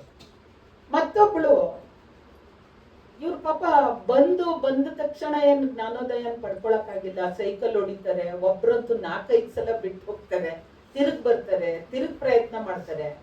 ಒಬ್ಬಳಿಗೆ ಅವಳಿಗೆ ಏನಪ್ಪ ಇದು ಏನು ಆಗ್ಲೇ ಇಲ್ವಲ್ಲ ನನ್ಗೆ ಅಂತ ಅನ್ಸ್ಕೊಂಡು ಅವಳದು ಹೇಳಿರೋದು ಅವಳ ಮಾತಲ್ಲಿ, ಅವಳು ಹೆಂಗೆ ಒಂದು ಆ ನಿಬ್ಬಾಣದತ್ತ ಹೋಗೋದಿಕ್ ದಾರಿ ಕಂಡ್ಕೊಂಡು ಗೃದ್ಧಕೂಟದ ಬೆಟ್ಟದ ಮೇಲೆ, ಈ ಗೃದ್ಧಕೂಟ ಅನ್ನೋ ಕಡೆನಲ್ಲಿ ರೆಟ್ರೀಟ್ ತರ ಗೌತಮರು ಹೋಗ್ತಾ ಇದ್ರು. ಅಲ್ಲೇನೆ ಅವನ ಮೇಲೆ ದೇವದತ್ತ ಬಂಡೆ ಅಂತಲ್ಲಿ ಸಾಯಿಸ್ಬೇಕು ಅನ್ನೋ ಪ್ಲಾನ್ ಅನ್ನು ಮಾಡೋದು. ಇದು ಬಹಳ ಅದ್ಭುತವಾಗಿರೋ ಜಾಗ, ರಾಜಗೃಹದ ಹತ್ರ ಇದೆ.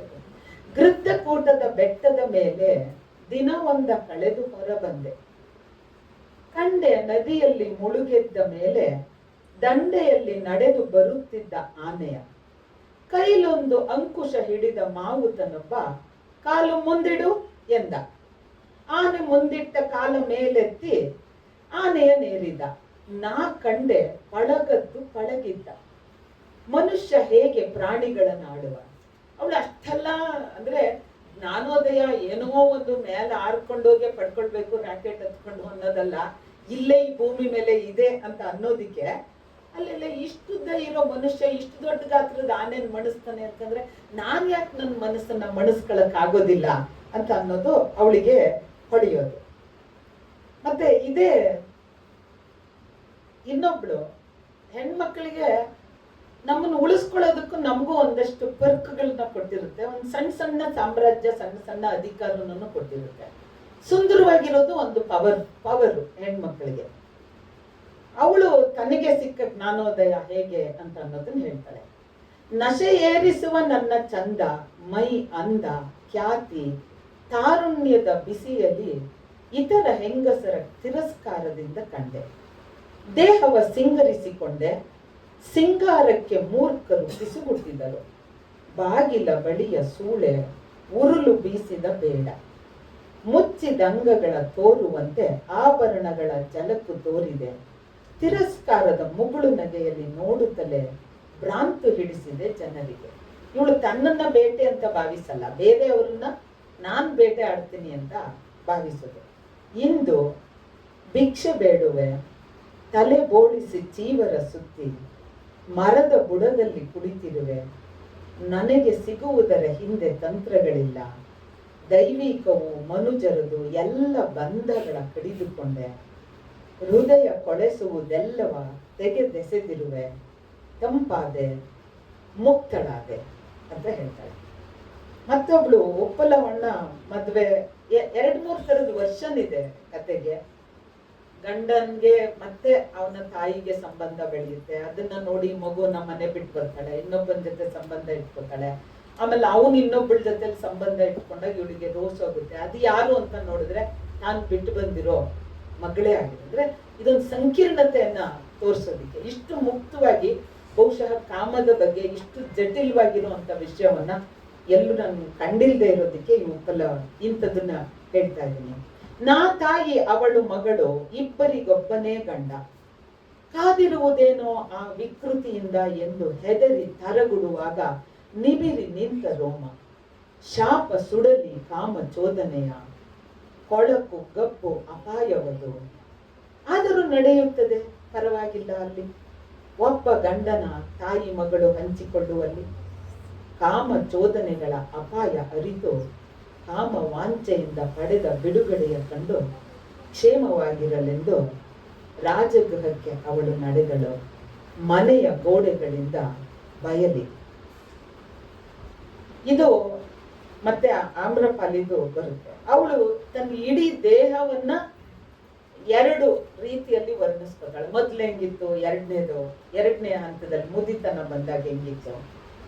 ಒಮ್ಮೆ ನನ್ನ ಮೊಲೆಗಳೆಷ್ಟು ಸುಂದರವಾಗಿದ್ದವು, ದುಂಡಗೆ ತುಂಬಿಕೊಂಡು ಒತ್ತಾಗಿ ಎತ್ತರಕ್ಕೆ ಈಗ ಜೋತು ಬಿದ್ದಿವೆ ಚರ್ಮದ ಖಾಲಿ ನೀರಿನ ಚೀಲಗಳಂತೆ. ಸತ್ಯ ನುಡಿಯುವ ಬುದ್ಧ ಹೇಳುವಂತೆ ವ್ಯತ್ಯಾಸವೇನಿಲ್ಲ ಅದಕ್ಕೂ ಇದಕ್ಕೂ. ಒಮ್ಮೆ ನನ್ನ ದೇಹವೆಷ್ಟು ಸುಂದರವಾಗಿತ್ತು, ಹೊಳಪಿನ ಬಂಗಾರದ ಗಟ್ಟಿಯಂತೆ ಈಗ ಸುಕ್ಕುಗಳಿಂದ ತುಂಬಿದೆ. ಸತ್ಯ ನುಡಿಯುವ ಬುದ್ಧ ಹೇಳುವಂತೆ ವ್ಯತ್ಯಾಸವೇನಿಲ್ಲ ಅದಕ್ಕೂ ಇದಕ್ಕೂ ಅಂತ. ಇದು ತನ್ನ ಒಳಗಡೆನೆ ತಾನು ಹೆಣ್ಣು ಮಕ್ಕಳು ನಡೆಸಿದಂಥದ್ದು ಇದೆಯಲ್ಲ, ಅದು ನನಗೆ ಬಹಳ ಮುಖ್ಯ ಅನಿಸುತ್ತೆ. ಮತ್ತೊಬ್ಳು ಅವಳು ವೇಶ್ಯ ಆಗಿರ್ತಾಳೆ, ಅವಳ ಹೆಸರೇನೇನೆ ಅರ್ಧ ಕಾಸಿ. ಅಂದ್ರೆ ನನ್ನ ರೇಟ್ ಎಷ್ಟು ಅಂತಂದ್ರೆ ಇಡೀ ಅರ್ಧ ಕಾಶಿಯ ರೇಟ್ ಎಷ್ಟು ಅಷ್ಟು ಅಂತ ಅಂದ್ಬಿಟ್ಟು ಅದನ್ನ ಓದಿ ನನ್ನ ಮಾತನ್ನ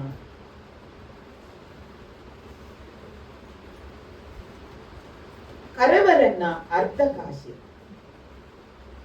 ಕಾಶಿ ದೇಶದ ಬೆಲೆಗೆ ಸಮ ನನ್ನ ಬೆಲೆ. ಗಿರಾಕಿಗಳು ಹೆಚ್ಚಿದಂತೆ ಕುಸಿಯಿತು ಅರ್ಧಕ್ಕೆ ನನ್ನ ಬೆಲೆ. ಅಷ್ಟೊತ್ತಿಗೆ ಹೊತ್ತು ತಂದಿತ್ತು ಈ ದೇಹ ಸಾಕೆನಿಸುವಷ್ಟು. ಬಳಲಿ ಬಸವಳಿದು ತಿರುಗಿದೆ ಮತ್ತೆ ಮತ್ತೆ ಹುಟ್ಟಲಾರೆ. ಈ ಒಬ್ಬಳು ಪಟಾಚಾರಿ, ಮಕ್ಕಳು, ಅಪ್ಪ ಅಮ್ಮ ಗಂಡ ಎಲ್ಲರನ್ನೂ ಕಳ್ಕೊಂಡವಳು. ಇನ್ನೊಬ್ಳು ಗಂಡು ಮಗು ಹುಟ್ಟಿದೆ ಅಂತ ಗೌರವಕ್ಕೆ ಪಾತ್ರಳಾಗ್ತಾಳೆ, ಆ ಮಗು ಸತ್ತೋಗುತ್ತೆ, ಅದನ್ನ ಒಪ್ಕೊಳ್ಳೋದಕ್ಕೆ ರೆಡಿ ಇರಲ್ಲ, ಮತ್ತೆ ಸಾವಿಲ್ಲದ ಮನೆ ಸಾಸಿರೋದು. ಅವಳು ಒಬ್ಬ ದೊಡ್ಡ ಬಿಕ್ಕುಣಿ ಆಗ್ತಾಳೆ. ಇನ್ನೊಬ್ಳು ಯಾರೋ ವೇಶ್ಯೆ, ಇನ್ನೊಬ್ಳು ಪುಣ್ಯ ಅಂತ ಅಂದ್ಬಿಟ್ಟು ಅವಳು ಯಾರ್ದೋ ಮನೆಯಲ್ಲಿ ಈ ಅವನ ಶಿಷ್ಯನೇನೆ ಅವನ ಮನೆಯಲ್ಲಿ ಕೆಲಸ ಮಾಡ್ತಿರ್ತಾಳೆ. ಒಬ್ಬ ಬ್ರಾಹ್ಮಣನ ಪ್ರಶ್ನೆ ಮಾಡ್ತಾಳೆ, ನನ್ನ ಹಣೆ ಬರ ಇದು, ನನ್ನ ಒಡತಿ ಬೈತಾಳೆ, ಅವಳು ಬೆತ್ತದೇಟಿಗೆ ಎದುರ್ಕೊಂಡು ಬೆಳಗ್ಗಿನ ಜಾವ ಥಂಡಿ ನೀರಲ್ಲಿ ಬಂದು ನೀರನ್ನು ಸೇದೋಕಾಗುತ್ತೆ, ನೀನ್ ಯಾಕೆ ಕೈಯ ಮುಡುಕ್ತಿ ಅಂತಂದ್ರೆ ಅವನು ವಾಪಸ್ ಕೇಳ್ತಾನೆ, ಯಾಕೆ ಅಂತ ಎಷ್ಟು ಸಲ ಹೇಳಿ, ನಾನು ಹೇಳಲಿಲ್ವಾ ನಂದೆಲ್ಲ ಕೆಟ್ಟ ಕರ್ಮನೆಲ್ಲ ತೊಳ್ಕೊಂಡ್ಬಿಡ್ತೀನಿ, ಅದಕ್ಕೆ ನನಗೆ ಮೋಕ್ಷ ಸಿಗುತ್ತೆ ಅಂತ. ಹೌದಾ, ಹಂಗಂತಂದ್ರೆ ಇಲ್ಲಿರೋ ಅಂತ ನೀರಿನಲ್ಲಿರೋ ಎಲ್ಲ ಪ್ರಾಣಿನೂ ಮುಕ್ತಿಯನ್ನ ಪಡಿತಾವ, ನೀನು ಕೆಟ್ಟದೆಲ್ಲ ತೊಳೆದೋಗುತ್ತೆ ಅಂತೆಲ್ಲ ತೊಳ್ಕೊಳ್ಳೋ ಪ್ರೊಸೆಸ್ ಅಲ್ಲಿ ಒಳ್ಳೇದನ್ನು ಹೋಗ್ಬಿಡೋದಿಲ್ವಾ ಅಂದಾಗ ಅವನಿಗೆ ಶಾಕ್ ಆಗುತ್ತೆ. ಈ ಪ್ರಶ್ನೆಯನ್ನ ಇವಳು ಈ ಬ್ರಾಹ್ಮಣರಿಗೆ ಕೇಳಿದ್ದು ಗೊತ್ತಾದ್ಮೇಲೆ ಆ ಅನಾಥ ಪಿಂಡಕನ ಮನೆಯಲ್ಲಿ ಅವಳು ಕೆಲಸ ಮಾಡುವಂಥವ್ಳು. ನೀನು ಹೋಗು ಅಂತ ಅಂದ್ಬಿಟ್ಟು ಕಳಿಸ್ತಾನೆ. ಪುಣ್ಣಿತ, ಅವಳನ್ನ ಪುಣ್ಣ ಅಂತ ಕರಿತಾ ಇದ್ದಾರೆ. ಈ ತರ ಸಾಮಾನ್ಯ ಮಹಿಳೆಯರು, ಸಾಮಾನ್ಯ ಉಪಾಲಿ ಅಂತ ಅನ್ನೋ ಒಬ್ಬ ಕ್ಷೌರಿಕ, ಕಕ್ಕಸ್ ಬಾಚುವಂತಹ ಸುನೀತಾ, ಎಮ್ಮೆ ಮೇಯಿಸುವಂತಹ ಸ್ವಸ್ತಿ, ಈ ಎಲ್ಲ ಹೆಣ್ಣು ಮಕ್ಕಳಿಗೂ ಆ ಕಾಲದಲ್ಲಿ ಯಾವ ಆಧ್ಯಾತ್ಮದ ಹುಡುಕಾಟ ಹೆಣ್ಣು ಮಕ್ಕಳಿಗೆ ಸಾಧ್ಯವೇ ಇಲ್ಲ ಅಂದ ಕಾಲದಲ್ಲಿ, ಅಥವಾ ಆಧ್ಯಾತ್ಮಿಕ ಸಾಧನೆಯನ್ನ ಮಾಡೋದಿಕ್ಕೆ ಈ ಹೆಣ್ಣು ಮಕ್ಕಳೇ ಅಡ್ಡಿಗಾಲು ಅಂತ ಹೇಳ್ತಿದ್ದಂತ ಸಂದರ್ಭದಲ್ಲಿ ಈ ಹೆಣ್ಣು ಮಕ್ಕಳನ್ನ ಸೇರಿಸ್ಕೊಳ್ಳೋ ಮೂಲಕ ಸಂಘವೂ ಬದಲಾಯಿತು, ಈ ಹೆಣ್ಣು ಮಕ್ಕಳನ್ನು ಬದಲಾಯಿತು. ಖಂಡಿತವಾಗಿಯೂ ಅದು ಬದಲಾಗಿದೆ. ಆದರೆ ಇವತ್ತು ಅದೇ ಬರ್ಮಾದಲ್ಲಿ ಏನಾಗ್ತಾ ಇದೆ, ಅದೇ ಶ್ರೀಲಂಕಾದಲ್ಲಿ ಏನಾಗ್ತಾ ಇದೆ, ಅದೇ ಜಪಾನಿನಲ್ಲಿ ಏನಾಗ್ತಾ ಇದೆ ಅನ್ನೋದು ಬುದ್ಧ ಧರ್ಮವನ್ನ ಯಾವ ಸ್ಥಿತಿಗೆ ತಲುಪಿಸಿದರೆ ಅನ್ನೋದನ್ನು ಕೂಡ ನಾವು ಪ್ರಶ್ನೆ ಮಾಡಬೇಕಾಗುತ್ತೆ. ಇದೇ ಜಪಾನಿನ ಪ್ರಧಾನ ಮಂತ್ರಿಗಳು ಚೈನಾದ ಹೆಣ್ಮಕ್ಳನ್ನ, ಫಿಲಿಪೈನ್ಸಿನ ಹೆಣ್ಮಕ್ಳನ್ನ ಕಂಫರ್ಟ್ ವಿಮೆನ್ ಅಂತ ಬಳಸ್ಕೊಳ್ತಾ ಇದ್ದಂತ ಒತ್ತಾಕೊಂಡು ಹೋಗ್ಬಿಡೋರು, ಹಳ್ಳಿಗೆ ನುಗ್ಗೋರು ಒತ್ತಾಕೊಂಡು ಹೋಗೋರು. ಅವ್ರನ್ನ ಬೇಕಾದಾಗ ಬಳಸ್ಕೊಳ್ಳೋದು. ವರ್ಲ್ಡ್ ವಾರ್ ಮುಗೀತು, ಮಣ್ಣಲ್ಲಿ ಹೂತು ಬಂದ್ರು, ಅವ್ರನ್ನ ಸೂಯಿಸೈಡ್ ಮಾಡ್ಕೊಂಡು ಸಾಯಿರಿ ಅಂತ.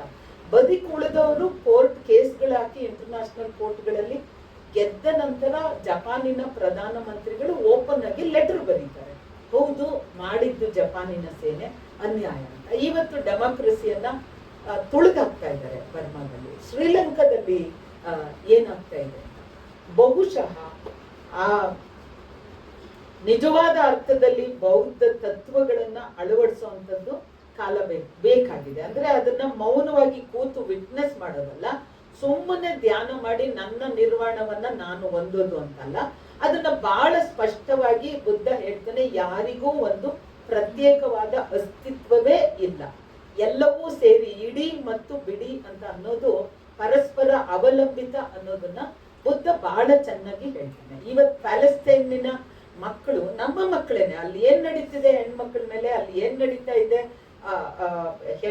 ಮಕ್ಕಳ ಮೇಲೆ ಅಂತ ಅನ್ನೋದು, ಅಥವಾ ನಮ್ಮದೇ ದೇಶದಲ್ಲಿ ನಡೆಯುತ್ತಿರುವಂತಹ ತಲ್ಲಣ. ಈ ತಲ್ಲಣವನ್ನ ನಾವು ಅಡ್ರೆಸ್ ಮಾಡ್ಬೇಕಾಗಿರೋದು ಈ ಮೂಲ ತತ್ವವನ್ನ ಹಿಡ್ಕೊಂಡು. ಈಗ ಬಾಬಾ ಸಾಹೇಬ್ರು ಎಲ್ಲರನ್ನು ಬೌದ್ಧ ಧರ್ಮಕ್ಕೆ ಹೋಗಿ ಅಂತಂದು ಬುದ್ಧ ಧರ್ಮಕ್ಕೆ ಮತಾಂತರಗೊಂಡು ಎಲ್ಲರೂ ಒಂದು ಎಚ್ಚರಿಕೆಯನ್ನ ಪಡ್ಕೊಳ್ತಾ ಇರ್ಬೇಕಾದ್ರೆ, ಈಗ ದೀಕ್ಷಾ ಭೂಮಿಗೆ ಹೋದ್ರೆ, ಅಲ್ಲ ದೀಕ್ಷಾ ಭೂಮಿಗಲ್ಲ, ಪರಿನಿರ್ವಾಣ ಹೊಂದಿದಂತಹ ಚೈತ್ಯ ಭೂಮಿಗೆ ಹೋದ್ರೆ ಅಲ್ಲಿ ಎರಡು ರಿಮಾರ್ಕಬಲ್ ಆಗಿರುವಂತದ್ದು ಸಿಗುತ್ತೆ. ಹೆಣ್ಣು ಮಕ್ಕಳು ಎಲ್ಲೆಲ್ಲಿಂದನೋ ಸುಮ್ಮನೆ ತಲೆ ಮೇಲೆ ಎರಡು ಚೀಲ ಹೊತ್ಕೊಂಡು ಅಲ್ಲಿಗೆ ಬರ್ತಾರೆ, ಎಲ್ಲಂದ್ರೆ ಅಲ್ಲಿ ಮಲ್ಕೊಂತಾರೆ. ಅವತ್ತು ಸತ್ತಿರೋ ದಿನ ಅದನ್ನ ಒಂದು ಜ್ಞಾನದ ದಿನದ ತರ ಅಂತ ನನಗನ್ಸುತ್ತೆ. ಯಾಕೆ ಅಂತಂದ್ರೆ ಎಲ್ಲರೂ ಪುಸ್ತಕವನ್ನ ತಗೋತಾರೆ, ಓದಕ್ ಬರ್ದೇ ಇರೋರು ಮುಟ್ಟಿ ಮುಟ್ಟಿ ನೋಡಿ ಚೆನ್ನಾಗಿರೋ ಪುಸ್ತಕ ಕೊಡಿ ಅಂತ ಅನ್ಬಿಟ್ಟು ತಗೋತಾರೆ. ಅದು ಜ್ಞಾನದ ಸಂಕೇತ, ನಾಲೆಡ್ಜ್ ಡೇ ಅಂತ ಅನ್ಬಿಟ್ಟು ಬಾಬಾ ಸಾಹೇಬ್ರದನ್ನ. ಈಗ ಬುದ್ಧಿಸಮವನ್ನ ನಾವು ಒಪ್ಕೊಂಡಿದೀವಿ, ಬಾಬಾ ಸಾಹೇಬರ ಸಂವಿಧಾನವನ್ನ ನಮ್ಮ ಮಾರ್ಗ ಅಂತ ಒಪ್ಕೊಂಡಿದೀವಿ ಅಂತ ಅನ್ನೋ ಸಂದರ್ಭದಲ್ಲಿ ಇವತ್ತಿನ ಮತಾಂಧ ರಾಜಕಾರಣ ಎಷ್ಟು ಚೆನ್ನಾಗಿ ಇವೆಲ್ಲವನ್ನು ಕಬ್ಜಾ ಮಾಡ್ಕೊಳಕ್ ಹೊರಟಿದೆ ಅಂತ ಅನ್ನೋದನ್ನು ಈ ಬುದ್ಧನ ತತ್ವದ ಕಣ್ಣುಗಳಲ್ಲಿ ನಾವು ನೋಡ್ಬೇಕು. ಎಲ್ಲೆಲ್ಲಿ ಐಕಾಂತರ ನಾವು ಭಾವಿಸ್ತೀವೋ, ಅದು ಚೈತ್ಯ ಭೂಮಿ ಇರ್ಬೋದು, ದೀಕ್ಷಾ ಭೂಮಿ ಇರ್ಬೋದು, ಮಹಾಡ್ ಸತ್ಯಾಗ್ರಹ ನಡೆದಂತದ್ದಾಗಿರ್ಬೋದು, ಬಾಬಾ ಸಾಹೇಬ್ರು ಎಲ್ಲೆಲ್ಲಿ ಇದ್ದು ಓದಿದ್ರು ಅನ್ನೋದನ್ನ ಪಂಚತೀರ್ಥ ಮಾಡೋದಕ್ಕೆ ಹೊರಟಿದ್ದಾರೆ. ಆಮೇಲೆ ಒಂದು ದೊಡ್ಡ ಭವ್ಯ ಭವನವನ್ನ ಮಾಡ್ತಾ ಇದ್ದಾರೆ. ಬಾಬಾ ಸಾಹೇಬ್ರ ಬಗ್ಗೆ ಇರುವಂತಹ ಸೆಂಟಿಮೆಂಟ್ ನ ಕ್ಯಾಚ್ ಮಾಡ್ಕೊಳ್ಳೋದಕ್ಕೆ ನಾವು ಎಚ್ಚರಿಕೆಯಿಂದ ಇರಬೇಕು. ಬಾಬಾ ಸಾಹೇಬ್ರು ಕೊಟ್ಟಿರೋ ಬುದ್ಧ ತತ್ವ ಅನ್ನೋದು ದೊಡ್ಡ ಮಹಲ್ನಲ್ಲಿ ಅಲ್ಲ ಅನ್ನೋದು ದಲಿತರಷ್ಟೇ ಅಲ್ಲ, ಎಲ್ಲರಿಗೂ ಬೇಕಾಗಿರುವಂಥದ್ದು. ಇದು ಆನಂದ್ ತೇಳ್ಕೊಂಡವರು ಬಹಳ ಚೆನ್ನಾಗಿ ಇದನ್ನ ಹೆಂಗೆ ಕೋಆಪ್ಟ್ ಮಾಡ್ಕೋತಾ ಇದ್ದಾರೆ ಅಂತ. ಬುದ್ಧ ವಿಷ್ಣುವಿನ ಅವತಾರ ಅಂತ ಹೇಳ್ತಾ ಇರೋದು. ಬಾಬಾ ಸಾಹೇಬ್ರು ಭಾರತದ ರಾಷ್ಟ್ರೀಯ ನಾಯಕ, ಸ್ವತಂತ್ರಕ್ಕೆ ಹೋರಾಡಿದವರು ಅಂತ ಹೇಳೋದರ ಮೂಲಕ ಈಗ ಏನೇನು ಹೆಜ್ಜೆಗಳು, ಭೀಮ ಹೆಜ್ಜೆಗಳು, ಭೀಮ ರಥಯಾತ್ರೆಗಳು ಅಂತ ಬರಬಹುದು ಅಂತ ಭಾವಿಸ್ತೀನಿ ನಾನು. ನಮ್ಮ ಎಚ್ಚರಿಕೆ ಇರ್ಬೇಕಾಗಿರೋದು ಬಾಬಾ ಸಾಹೇಬ್ರು ತೋರಿಸಿದಂತಹ ಜ್ಞಾನ ಮಾರ್ಗ, ಬುದ್ಧನ ತತ್ವ ಏನಿದೆಯಲ್ಲ ಅದು. ಮತ್ತೆ ಅದನ್ನ ತುಂಬಾ ಸ್ಪಷ್ಟವಾಗಿ ಹೇಳಿದ್ದಾರೆ.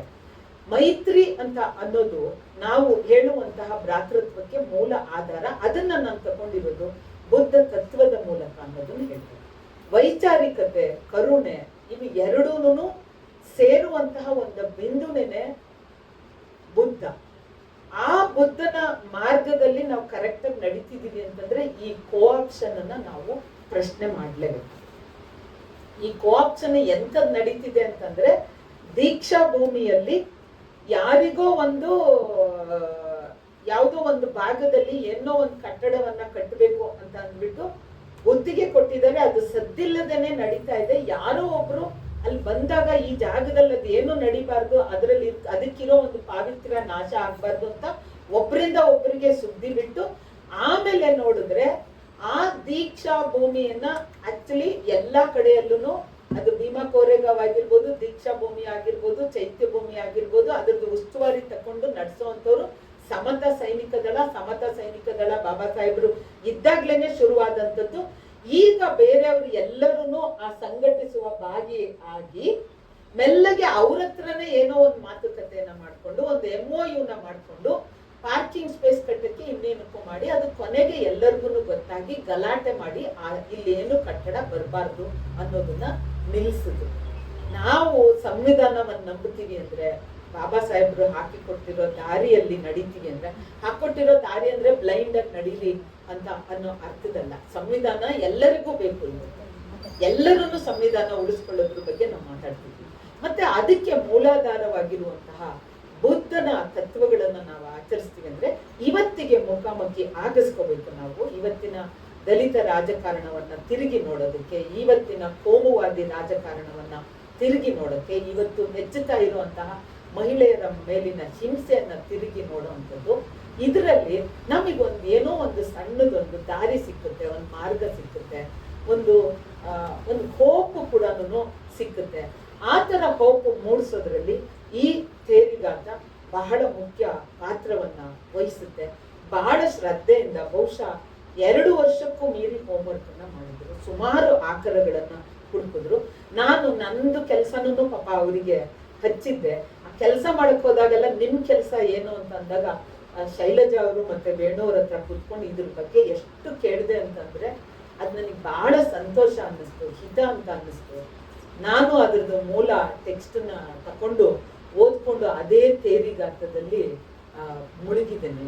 ಕೆಲವೆಲ್ಲವನ್ನೂ ಸಂಸಾರಕ್ಕೆ ಅಂಟ್ಕೊಂಡಿರೋದು ಸರಿಯಲ್ಲ ಅಂತ ಅನ್ಸಿದೆ. ಇನ್ನು ಅಂಟ್ಕೊಂಡಿಲ್ಲ ಅನ್ಕೊಂಡಿದ್ದೆ, ಈಗ್ಲೂ ಅಂಟ್ಕೊಂಡಿದೆ ಅಂತ ಅನ್ನೋದು ಈ ತೇರಿಗಾತೆಯ ಕಿಟಕಿ ಮೂಲಕ ಗೊತ್ತಾಯ್ತು. ಅವನ್ನು ಬಿಟ್ಟು ಘನವಾಗಿರೋ ಕೆಲಸ ಮಾಡ್ಬೇಕು, ಸಮಾಜಮುಖಿಯಾಗೂ ಮಾಡ್ಬೇಕು, ನಮ್ಮನ್ನು ತೊಳ್ಕೊಳ್ಳೋ ಅಂತ ಕೆಲಸನೂ ಮಾಡ್ಬೇಕು ಅಂತ ಅನ್ನಿಸ್ತು. ಆ ತೇರಿಗಾತ ಅಂತ ಒಂದು ಪುಸ್ತಕ ಕೊಟ್ಟಿರೋ ಶೈಲಜನ್ಗೆ ತುಂಬಾ ಪ್ರೀತಿಯಿಂದ ಧನ್ಯವಾದ ಹೇಳ್ತೀನಿ. ಮತ್ತೆ ಇದಕ್ಕೆ ಮಾತಾಡೋದು ಯಾರಿಗೆ ಅಂತಂದಾಗ, ನನ್ಗೆ ಏಕೈಕ ನಮ್ಮ ಗುರುಗಳು ಮೂರ್ನಾಲ್ಕು ಚಿನ್ನಸ್ವಾಮಿಯವರು, ಅವ್ರ ಹತ್ರನೂ ಮಾತಾಡ್ಬೇಕಾದ್ರೆ ಎಷ್ಟೊಂದ್ಸಲ ಬುದ್ಧಿಸಂ ಬಗ್ಗೆ ತಿಳ್ಕೊಳ್ಬೇಕಾದ್ರೆ ಹಲವಾರು ಸಲ ಸರಳವಾಗಿ ಬಿಡಿಸಿ ಹೇಳಿದ್ದಾರೆ. ತುಂಬಾ ಓದಿ ಕನ್ನಡದಲ್ಲಿ ಪುಸ್ತಕವನ್ನ ತಂದಿದ್ದಾರೆ. ಮತ್ತೆ ತಕ್ಷಣ ಒಪ್ಕೊಂಡಿದ್ದು ಧನಂಜಯ, ನಾನು ಇದು ತರ್ತಾರೋ ಇಲ್ವೋ, ನೀವೆಲ್ಲ TRP ಮಾರ್ಕೆಟ್ ಇವೆಲ್ಲ ನೋಡ್ಕೊಳ್ಬೇಕು, ನಾವೇನೋ ನಂಗೆ ಇದಿಷ್ಟ ಅನ್ಬೋದು, ಕಷ್ಟಪಟ್ಟು ತಂದಿದ್ದೀರಾ, ಬಹುಶಃ ಇದು ಚೆನ್ನಾಗಿ ಸೇಲು ಆಗ್ತಾ ಇದೆ ಅಂತ ಭಾವಿಸ್ತೀನಿ. ಇಲ್ಲಿ ಬಂದಿರೋರು ಎಲ್ಲರೂ ತಲೆಗೆ ಒಂದೊಂದು ಬುಕ್ ಅಂತೂ ಖಂಡಿತ ತಕೊಂಡೋಗ್ರಿ. ತಲೆಗೆ 10-20 ತಗತ್ತೀರಿ ಅಂತಂದ್ರೆ ನಮ್ಗೆ ಯಾರಿಗೂ ಬೇಜಾರಾಗಕ್ಕಿಲ್ಲ, ತುಂಬಾ ಸಂತೋಷ ಆಗ್ತದೆ. ಮತ್ತೆ ಡಿಸ್ಕೌಂಟ್ ಅಲ್ಲೂ ತಗೋಬಹುದು. ನಾನು ಕೆಲವೆಲ್ಲ ಪುಸ್ತಕಗಳನ್ನ ಇಟ್ಕೊಂಡು ನಾಳೆ ನಮ್ ಚಂಪಾವತಿ ಬರ್ದಿರೋಂತ ಪುಸ್ತಕ ಬಿಡುಗಡೆ ಆಗ್ತಾ ಇದೆ, ಕಲ್ಲಣ ಅಂತ ಅನ್ನೋದು. ಇಲ್ಲಿರೋ ಅಂಥವ್ರು ನಾಳೆನೂ ಬನ್ನಿ, ರವೀಂದ್ರ ಕಲಾಕ್ಷೇತ್ರದ ಲೇಡೀಸ್ ಲಾಂಜ್ ಅಲ್ಲಿ ಆಸಕ್ತರು ಬರ್ಬೇಕು. ಯಾಕೆ ಅಂತಂದ್ರೆ ಸ್ತ್ರೀವಾದ, ದಲಿತರದ್ದು, ವರ್ಕರ್ಸ್ದು ನಾವು ಎಲ್ಲರನ್ನು ಒಟ್ಟಿಗೆ ಬಂದ್ರೆ ಇವತ್ತು ಎದುರಿಗಿರುವಂತ ಬಿಕ್ಕಟ್ಟನ್ನ ಎದುರಿಸೋದಕ್ಕೆ ಸಾಧ್ಯ ಆಗುತ್ತೆ. ನಮಗೆ ಸೇತುವೆಗಳು ಬೇಕು, ಇವು ಎಲ್ಲವೂ ಬೇಕು. ಒಂದನ್ನ ಬಿಟ್ಟು ಒಂದು ನಾವು ಮಾಡೋಕ್ಕಾಗಲ್ಲ. ಬರೀ ವರ್ಗ ಹೋರಾಟದಿಂದನೂ ಆಗೋದಿಲ್ಲ, ಬರೀ ನಾವು ಜಾತಿ ವಿನಾಶದಷ್ಟೇ ಕೆಲಸ ಮಾಡ್ತೀವಿ ಅಂತ ಆಗೋದಿಲ್ಲ, ಬರೀ ಜೆಂಡರ್ ಇಶ್ಯೂ ಅಷ್ಟೇ ಇಟ್ಕೊಳ್ಳಲ್ಲ. ಬಾಬಾ ಸಾಹೇಬರು ಬಹಳ ಅದ್ಭುತವಾಗಿ ಜಾತಿ ಅನ್ನೋ ವ್ಯವಸ್ಥೆ ನಿಂತಿರೋದೆ ಹೆಣ್ಣು ಮಕ್ಕಳ ಲೈಂಗಿಕತೆಯನ್ನ ನಿಯಂತ್ರಿಸುವ ಮೂಲಕ. ಜಾತಿ ವಿನಾಶದಲ್ಲೇ ಮಹಿಳೆಯರ ಬಿಡುಗಡೆ ಇದೆ, ಮಹಿಳೆಯರ ಬಿಡುಗಡೆಯಲ್ಲಿ ಜಾತಿ ವಿನಾಶ ಇದೆ ಅಂತ ಹೇಳಿ ನಾನು ಮಾತನ್ನ ಮುಗಿಸ್ತೀನಿ. ಕೇಳಿಸ್ಕೊಂಡಂತಹ ಎಲ್ಲರಿಗೂ ಅವಕಾಶ ಮಾಡಿಕೊಟ್ಟಂತ ಜೀರುಂಡೆ ಬುಕ್ನವ್ರಿಗೂ ತಲೆಬಾಗಿ ಶರಣ. ನನಗೊಂದು ಸಲಹೆ ಇದೆ ಸರಸ್ವತಿ ಅವರಿಗೆ. ತೇರಿಗಾತ 73 ಡಿಕ್ಕುರಿಯರ ಪದ್ಯಗಳು, ಅದನ್ನ ನೀವು ಯಾಕೆ ಈಗಾಗಲೇ ಒಂದಷ್ಟು ಮಾಡಿದ್ದೀರಿ ಅನ್ಸುತ್ತೆ, ಅದನ್ನ ಸಂಪೂರ್ಣ ಪದ್ಯಗಳನ್ನ ಟ್ರಾನ್ಸ್ಲೇಟ್ ಮಾಡಿ ತಂದ್ಬಿಡಿ. ಅದು ಇದಕ್ಕೆ ಪೂರಕವಾಗಿರುತ್ತೆ. ಒಂದು ಸಂಕಲನ ತರಲಿ ಅಂತ ಆಶಿಸ್ತೀನಿ. ಮಧು ವೆಂಕಾರೆಡ್ಡಿ ಸುಮಾರು ವರ್ಷದಿಂದನೇ ಮಾಡಿದ್ರು ಸರ್. ಮಧು ವೆಂಕಾರೆಡ್ಡಿ ಮಾಡಿದ್ರು, ಹನುಮಾಕ್ಷಿಗೆ ಹೋಗಿ ಅದನ್ನು ಪ್ರಿಂಟ್ ಮಾಡಿದ್ರು. ನಾನು ಹೋದ ವಾರನೂ ಹೇಳಿದೆ, ನಾವು ಕೇಳ್ತಾನೇ ಇದ್ದೀವಿ, ಅದೇನೋ ಹುಬ್ಬಳ್ಳಿನಲ್ಲಿ ಅಟ್ಟದ ಮೇಲೆ ಇಟ್ಟಿದ್ದಾರಂತೆ, ಅವ್ರಿಗೆ ಅಟ್ಟ ಹತ್ತಿ ತೆಗಿಯೋಕ್ಕಾಗಲ್ಲಂತೆ, ಯಾರಿಗೋ ಕಾಯ್ತಾ ಇದ್ದೀನಿ, ನಾನು ಜೆರಾಕ್ಸ್ ಮಾಡಿ ಕಳಿಸಿ ಅಂದೆ. ಇಲ್ಲ, ಪುಸ್ತಕನೇ ಕಳಿಸ್ತೀನಿ. ನಾನು ಅದನ್ನು ನೋಡಿದ್ದೀನಿ, ನನ್ನ ಹತ್ರ ಇತ್ತು, ಯಾರೋ ತೊಗೊಂಡೋದವರು. ಸುಮಾರು ವರ್ಷದಿಂದ ಏರಿಸಿ ಇಳಿಸುವ ಕೆಲಸನ ನಾವು ಮಾಡ್ಕೋಬಹುದು, ಅವ್ರು ಅವಕಾಶ ಕೊಟ್ಟರೆ. ಒಂದು ಯಾರಿಗಾರು ಹೇಳಿ ಒಂದು 30 ವರ್ಷದಿಂದನೇ ಬಂದಿದೆ. ಹೌದು. ಬಟ್ ಈಗಾಗಲೇ ಅದು ಆಕೃತಿ ಗುರುಪ್ರಸಾದ್ ಅವರು ಕೊಟ್ರ ಒಂದ್ಸತಿ ಫೇಸ್ಬುಕ್ಕಲ್ಲಿ ಹಾಕೊಂಡಿದ್ದಾಗ ಅವ್ರನ್ನ ರಿಕ್ವೆಸ್ಟ್ ಮಾಡ್ಕೊಂಡಿದ್ದಕ್ಕೆ ಪಾಪ ಅವರು ಅದನ್ನು ಬೆಂಗಳೂರಿಂದ ಮೈಸೂರು ತನಕ ತಂದು ಆಮೇಲೆ ಕೊಟ್ಟು ಅದನ್ನು ಜೆರಾಕ್ಸ್ ಕೂಡ ನಾನು ಮಾಡಿಕೊಂಡೆ ನಾನು. ಹಾಗಾಗಿ ನಾನು ಹನುಮಾಕ್ಷಿಗೆ ಹೋಗಿ ಅವರನ್ನ ತುಂಬ ಸಂಪರ್ಕಿಸಿ ಪ್ರಯತ್ನ ಪಟ್ಟೆ, ಬಟ್ ಅವ್ರು ಕೊಡಲಿಲ್ಲ ಆ ಪುಸ್ತಕನ. ಜ್ಞಾನ ಎಲ್ಲೂ ನಿಲ್ಲಲ್ಲ, ಬುದ್ಧನ ಓದೋರ್ಗಂತೂ ಅದು ಸ್ಪಷ್ಟವಾಗಿ ಗೊತ್ತಾಗಿದೆ. ಅದು ಬಂತು, ಬೇರೆ ಬೇರೆ ಚಾನಲಿಂದ ಬಂತು. ಬಟ್ ಪುಸ್ತಕಗಳು ಇದೆಯಂತೆ ಅವ್ರ ಹತ್ರ ಇನ್ನೂ. Thank you madam. TRP ಬಗ್ಗೆ ಸರಸ್ವತಿ ಮೇಡಮ್ ಹೇಳಿದ್ರು. ಆಕ್ಚುಲಿ TRP ಬರುತ್ತೆ. ನಾವು ಅಂಬೇಡ್ಕರ್ ಜಗತ್ತು ಪುಸ್ತಕ ಮಾಡಿದಾಗ, ಬೇಗಂಪುರ ಮಾಡಿದಾಗ ಬಹಳಷ್ಟು ಜನ ನಮ್ಮ ಸುತ್ತಮುತ್ತ ಇರೋ ಚಿಂತಕರು ಹೇಳ್ತಾರೆ, ಇಂಥ ಪುಸ್ತಕ ಮಾಡ್ತಿರಲ್ರಿ, ಹೋಗುತ್ತಾ ಜನ ಓದ್ತಾರ ಅಂತ. ಆಲ್ಮೋಸ್ಟ್ ಇವಾಗ 2ನೇ ಮುದ್ರಣ ಕಾಣೋ ಅದು ಬಂತು. ಮತ್ತೆ ಬೆಲ್ಲುಕ್ಸು ಸ್ತ್ರೀವಾದ ಪುಸ್ತಕ ಮಾಡಿದಾಗಂತೂ ನನ್ನ ಸುತ್ತಮುತ್ತ ನನ್ನ ನಂಬೋಕೆ ಅಸಾಧ್ಯದವರೆಲ್ಲರೂ ಪ್ರಶ್ನೆ ಮಾಡಿಬಿಟ್ರು, ಏನ್ರಿ ಸ್ತ್ರೀವಾದ ಮಾಡ್ತಾ ಇದ್ರೆ, ಅದು 2020 ಟೈಮಲ್ಲಿ ಜನ ಓದ್ತಾರ, ಸಮಾನತೆ ಓದ್ತಾರ, ಸ್ತ್ರೀಗಳ ಬಗ್ಗೆ ತಿಳ್ಕೊಂಡು ನಾವೇನ್ ಮಾಡೋಕ್ಕಾಗುತ್ತೆ, ಇವಾಗ ದುಡ್ಡು ಮಾಡಬೇಕು. ಬೇಗ ಬಾರಿ ಒಂದು ಮಾಡಿದ್ವಿ, ಅದು ಆಲ್ಮೋಸ್ಟ್ ಖರ್ಚಾಗ್ತದೆ. ಬಂಧ ಮುಕ್ತ ಮಾಡಿದ್ವಿ, ಅದು ಇನ್ನೇನು 2ನೇ ಎಡಿಷನ್ ಬರ್ತಾ ಇದೆ. ಸತತ ಪ್ರಯತ್ನ ನಮ್ಮಂತ ಎಲ್ಲರಿಗೂ TRP ಬಂದೇ ಬರುತ್ತೆ, ಜನ ಓದ್ತಾರೆ. ಜೀರುಂಡೆ ಪುಸ್ತಕ ಆಗಲಿ, ನಮ್ಮ ಸಮಕಾಲೀನ ಬೇರೆ ಪುಸ್ತಕ ಪಬ್ಲಿಕೇಶನ್ಸ್ ಆಗಲಿ ಹುಟ್ಟಿರೋದೇ ಇಂಥ ಪುಸ್ತಕಗಳನ್ನ ತರೋದಕ್ಕೆ. ಮುಂದೆ ಕೂಡ ಜೀರುಂಡೆ ಪುಸ್ತಕದಲ್ಲಿ ಇಂಥ ಪುಸ್ತಕಗಳೇ ಬರುತ್ತೆ. ತೇರಿಗಾತ ಪುಸ್ತಕ ನಮ್ಗೆ ಬಹಳಷ್ಟು ಹೊಸ ಅನುಭವ ಕೊಟ್ಟಿದೆ. ಅಂಥ ಪುಸ್ತಕ ಕೊಟ್ಟಿದ್ದಕ್ಕೆ ಶೈಲಜಾ ಮೇಡಮ್ಗೆ actually thank you. Shailaja madam ನಿಮ್ಗೆಲ್ಲರೂ ಗೊತ್ತಿರೋಂಗೆ ಸಂಗೀತದ ಬಗ್ಗೆನೇ ಒಂದು ಪಬ್ಲಿಕೇಶನ್ ಶುರು ಮಾಡಿದ್ದಾರೆ. ಅವ್ರು ಆಲ್ರೆಡಿ ಸಂಗೀತ ಕುರಿತಾಗಿ ಕೆಲವು ಪುಸ್ತಕಗಳನ್ನ ತಂದಿದ್ದಾರೆ. ಸ್ವತಃ ಪಬ್ಲಿಷರ್ ಆದ್ರೂ ತೇರಿಗಾತ ಪುಸ್ತಕನ ಪಬ್ಲಿಷ್ ಮಾಡಲಿಕ್ಕೆ ನನಗೆ ಅನುಮತಿ ಕೊಟ್ಟು. ಸೊ ಈಗ ಅವ್ರ ಮಾತನ್ನ ಕೇಳೋಣ. ಗಾಬರಿ ಆಗಬೇಡಿ, ತುಂಬ ಏನು ಮಾತಾಡಲ್ಲ. 2 ಕಾರಣಕ್ಕೆ ತುಂಬ ಮಾತಾಡಲ್ಲ. ಮೊದಲನೇ ಕಾರಣ ಏನು ಅಂದರೆ, ಸ್ತ್ರೀವಾದಿ ಥಿಯರಿಗಳನ್ನೆಲ್ಲ ಅರೆದು ಕುಡಿದಿರೋರು ನನ್ನ ಮುಂದೆ ಕೂತಿದ್ದಾರೆ. ನನಗೆ ನಿಜ ಥಿಯರಿ ಏನೂ ಗೊತ್ತಿಲ್ಲ. ಗಾಯತ್ರಿ ಇದ್ದಾರೆ, ಶ್ರೀಮತಿ ಮೇಡಮ್ ಇದ್ದಾರೆ. ಆಮೇಲೆ ಫಿಲಾಸಫಿನ ಮೈ ತುಂಬ ಹೊತ್ಕೊಂಡು ಅದನ್ನೇ ಬದುಕು ಮಾಡಿ ಉಸಿರು ಮಾಡ್ಕೊಂಡಂಥ GR ಇದ್ದಾರೆ. ನನಗೆ ಫಿಲಾಸಫಿನೂ ಗೊತ್ತಿಲ್ಲ. ಚಳುವಳಿಗೆ ಮತ್ತು ಸಾಮಾಜಿಕ ಸಂಘರ್ಷಗಳಿಗೆ ತಮ್ಮನ್ನು ಬದುಕಿಡಿ ಒಡ್ಕೊಂಡಂತಹ ವಿಜಯಮ್ಮ ಅಮ್ಮ ಇದ್ದಾರೆ, ಸರಸ್ವತಿ ಇದ್ದಾರೆ, ಚಂಪಾ ಇದ್ದಾರೆ. ನಾನು ಅದು ಏನೂ ಅಲ್ಲ. ಹಾಗಾಗಿ ನನಗೆ ಆ ಥರದ್ದು ಯಾವ ಮಾತು ನನಗೆ ಆಡಕ್ಕೆ ಬರಲ್ಲ. ನಾನು ಒಟ್ಟು ಇದನ್ನು ಬರೆಯುವಾಗ ಮಾತ್ರ ನನ್ನ ಜೊತೆಗೆ ತುಂಬ ಜನ ನಿಂತರು. GR ಅಂತೂ ಪ್ರತಿ ಹೆಜ್ಜೆನಲ್ಲಿ ನನ್ನನ್ನು ತಿದ್ದಿದ್ದಾರೆ, ನಾನೇನು ಸರಿ ಮಾಡ್ಕೋಬೇಕು ಅಂತ ಹೇಳಿದ್ದಾರೆ. ಗಾಯತ್ರಿ ಇಡೀ ನನ್ನ ಮ್ಯಾನುಸ್ಕ್ರಿಪ್ಟನ್ನು ಓದಿ ಎಲ್ಲ ತಪ್ಪು ಸರಿಗಳನ್ನು ಹೇಳಿದ್ದಾರೆ. ಇವತ್ತು ಸುಮಂಗ್ಲ ಇಲ್ಲಿಲ್ಲ, ಅವರು ಕೂಡ ಆ ಥರದ ಸಹಾಯ ಮಾಡಿದ್ದಾರೆ. ಸರಸ್ವತಿ ಹೆಚ್ಚಿನ ಪದ್ಯಗಳನ್ನು ಕನ್ನಡಕ್ಕೆ ಅನುವಾದ ಮಾಡಿಕೊಟ್ಟು ನನ್ನ ಜೊತೆ ನಿರಂತರ ಚರ್ಚೆನಲ್ಲಿ ಇದ್ದಾರೆ. ಸೊ ತೇರಿಗಾತಾಗಿ ಏನಾದ್ರು ಒಂದು ಒಳ್ಳೆಯ ಮಾತು ಬಂದರೆ ಅದು ಇವರೆಲ್ಲರಿಗೂ ಸೇರಬೇಕು. ಅದು ನನ್ನೊಬ್ಳು ಮಾತು ಖಂಡಿತ ನನ್ನೊಬ್ಳಿಗೆ ಸೇರಬೇಕಾದ್ದು ಖಂಡಿತ ಅಲ್ಲ. ಹಾಗಾಗಿ ನಾನು ಇದನ್ನು ಓದಕ್ಕೆ ಶುರು ಮಾಡಿದಾಗ ಒಂದು ಗಟ್ ಫೀಲಿಂಗ್ ಅಂತ ಏನು ಬರುತ್ತೋ ಅದರ ಅನುಭವ ಮಾತ್ರ ನಿಮ್ಮ ಜೊತೆಯಲ್ಲಿ 2 ವಿಚಾರಗಳನ್ನು ಇಲ್ಲಿ ಹಂಚ್ಕೊತೀನಿ. ಮೊದಲನೇದೇನು ಅಂತ ನಂಗೆ ಅನಿಸಿದ್ದು ಅಂದರೆ, ಒಂದು ಪ್ರಕ್ರಿಯೆ ಬುದ್ಧನ ಕಾಲಕ್ಕೆ ಶುರು ಆಗಿತ್ತು. ಅದು ಬದಲಾವಣೆಯನ್ನು ಮೈಗೂಡಿಸ್ಕೊಂಡು ಬಂದಂತಹ ಒಂದು ಪ್ರಕ್ರಿಯೆ. ಆ ತನಕ ಏನು ಒಂದು ಬದುಕಿನ ಕ್ರಮ ಇತ್ತು, ಏನು ಒಂದು ಧಾರ್ಮಿಕ ರೀತಿ ನೀತಿ ಇತ್ತು, ವಿಧಾನ ಇತ್ತು, ಅದರಲ್ಲಿ ಒಂದು ಬದಲಾವಣೆ ತರಬೇಕು ಅನ್ನೋಂಥ ಒಂದು ತುಂಬ ಬಲವಾದ ಮನಸ್ಥಿತಿ ಹೆಚ್ಚು ಕಮ್ಮಿ ಬುದ್ಧನ ಕಾಲಕ್ಕೆ ಸಿದ್ಧ ಆಗಿತ್ತು. ಅದನ್ನು ಪುಸ್ತಕದಲ್ಲೂ ಹೇಳಿದ್ದೀನಿ. ಸೊ ಆ ಪ್ರಕ್ರಿಯೆಯ ಮುಂದುವರೆದ ಭಾಗವಾಗಿ ಬುದ್ಧನ ನೋಡಬೇಕು ಅಂತ ನಂಗೆ ಅನಿಸುತ್ತೆ. ಯಾಕೆಂದರೆ ಬುದ್ಧನು ಸ್ವತಃ ಎಲ್ಲವೂ ಯಾವತ್ತೂ ಫ್ಲಕ್ಸಲ್ಲಿ ಇತ್ತು ಅಂತ ಯೋಚನೆ ಮಾಡ್ತಾ ಇದ್ದ. ಅವ್ನು ಯಾವುದು ನಿಂತಿತ್ತು ಅಂತ ಒಂದು ಕ್ಷಣವೂ ಯೋಚನೆ ಮಾಡಲಿಲ್ಲ. ಎಲ್ಲವೂ ನಿರಂತರವಾಗಿ ಬದಲಾವಣೆ ಆಗ್ತಾ ಇದ್ದಂಥದ್ದು, ಎಲ್ಲವೂ ಟ್ರಾನ್ಸ್ಫಾರ್ಮ್ ಆಗುವಂಥದ್ದು ಅಂತ ಯೋಚನೆ ಮಾಡ್ತಾ ಇದ್ದಿದ್ದು ಬುದ್ಧನ ಒಂದು ಮೂಲಭೂತ ಚಿಂತನೆ. ಸೊ ಆಗ ಒಂದು ಪ್ರಶ್ನಿಸುವಂತಹ ಒಂದು ಮನೋಭಾವ ಏನು ಸಮಾಜದಲ್ಲಿ ಅಷ್ಟು ಬಲವಾಗಿ ಬಂತು, ಆಗ ಆ ಹೊತ್ತಿಗೆ ಸಂಜಯ ಬೇಲತ್ತಿ ಬುದ್ಧ ಬಂದಿದ್ದ, ಮತ್ತು ಇನ್ನೂ ಬೇಕಾದಷ್ಟು ಚಿಂತಕರು ಆ ಸಂದರ್ಭದಲ್ಲಿ ಬಂದಿದ್ರು, ಲೋಕಾಯತರು ಎಲ್ಲರೂ ಇದ್ದಂಥ ಸಂದರ್ಭದಲ್ಲಿ ಅದರ ಮುಂದುವರಿಕೆಯಾಗೇ ಬುದ್ಧ ನಮಗೆ ಕಾಣಿಸ್ಕೊತಾರೆ. ಸೊ ಬುದ್ಧ ಇದರ ಮುಂದುವರಿಕೆಯಾಗಿ ಒಂದು ಪ್ರಕ್ರಿಯೆಯಾಗಿ ಕಾಣಿಸ್ಕೊಂಡಾಗ ಅವರೆಲ್ಲ ಸ್ವಲ್ಪ ಸ್ವಲ್ಪ ಪ್ರಮಾಣದಲ್ಲಿ ಏನು ಚೇಂಜಸ್ಸನ್ನು ಒಳಗೊಳ್ಳೋದಕ್ಕೆ ಟ್ರೈ ಮಾಡಿದ್ರು, ಅದನ್ನು ದೊಡ್ಡ ಪ್ರಮಾಣದಲ್ಲಿ ಬುದ್ಧ ಒಳಗೊಂಡ ಮತ್ತು ತುಂಬ ದೊಡ್ಡ ಮಟ್ಟದ ಸಂಘರ್ಷಕ್ಕೆ ತನ್ನನ್ನು ತಾನು ಒಡ್ಕೊಂಡ. ಇದು ಅವನು ಒಟ್ಕೊಂಡಂಥ ಸಂಘರ್ಷದಲ್ಲಿ ತುಂಬ ಮುಖ್ಯ ಅಂತ ನನಗೆ ಓದುವಾಗ ಅನಿಸಿದ್ದೇನು ಅಂದರೆ, ಬುದ್ಧ ಮತ್ತೆ ಹೆಂಗಸರು ಪರಸ್ಪರ ಒಬ್ಬರ ಜೊತೆನಲ್ಲೊಬ್ರು ಒಡನಾಡಿದ್ರಲ್ಲ, ಅದು ತುಂಬ ಒಂದು ದೊಡ್ಡ ಪ್ರಕ್ರಿಯೆ ಆಯಿತು ಅಂತ ನನ್ನ ಮನಸ್ಸಿಗೆ ಅನಿಸುತ್ತೆ. ಯಾಕೆ ಅದು ತುಂಬ ದೊಡ್ಡ ಪ್ರಕ್ರಿಯೆ ಆಯಿತು ಅಂತಂದರೆ, ಮಹಿಳೆಯರು ಬುದ್ಧನ ಮುಂದೆ ಹಠ ಮಾಡಿ ಸಂಘಕ್ಕೆ ಬಂದಿದ್ದರಿಂದ ಬುದ್ಧ ಆ ತನಕ ಬಹುಶಃ ಏನಾಗಿದ್ನೋ ಅದಕ್ಕಿಂತ ತುಂಬ ಹೆಚ್ಚು ಸೂಕ್ಷ್ಮ ಸಂವೇದಿ ಅದ. ನಮಗೆ ತುಂಬ ತುಂಬ ಸಮಸ್ಯೆಗಳು ಇಷ್ಟು ಹತ್ತಿರದಿಂದ ನೋಡೋಕ್ಕೆ ಗೊತ್ತಾಗಕ್ಕೆ ಶುರು ಆಯಿತು, ಅದು ಅರ್ಥ ಆಗಕ್ಕೆ ಶುರು ಆಯಿತು, ಆ ಸಂಕಟಗಳು ಗೊತ್ತಾಗಕ್ಕೆ ಶುರು ಆಯಿತು. ಅದರಿಂದ ನನಗೆ ಇವತ್ತಿಗೂ ಅನಿಸೋದು ಬುದ್ಧ ತುಂಬ ಗ್ರೇಟ್ ಆಗಿದೆ. ಯಾಕೆಂದರೆ ಅವನು ತುಂಬ ಮನುಷ್ಯ ಆದ, ಎಷ್ಟು ಹ್ಯೂಮನ್ ಆಗಿಬಿಟ್ಟ ಅವನು ಅಂತ ಅಂದರೆ, ಅವನಿಗೆ ವೇಶ್ಯರು ಇವ್ರು ಯಾರು ಬಂದಾಗ್ಲೂ ಅವನು ಯಾರು ಬದುಕು ಕ್ಲೀನ್ ಸ್ಲೇಟ್ ಆಗಿರಬೇಕು ಅಂತ ಯೋಚನೆ ಮಾಡಲಿಲ್ಲ ಬುದ್ಧ. ಎಲ್ಲರನ್ನೂ ಒಳಗೊಂಡ.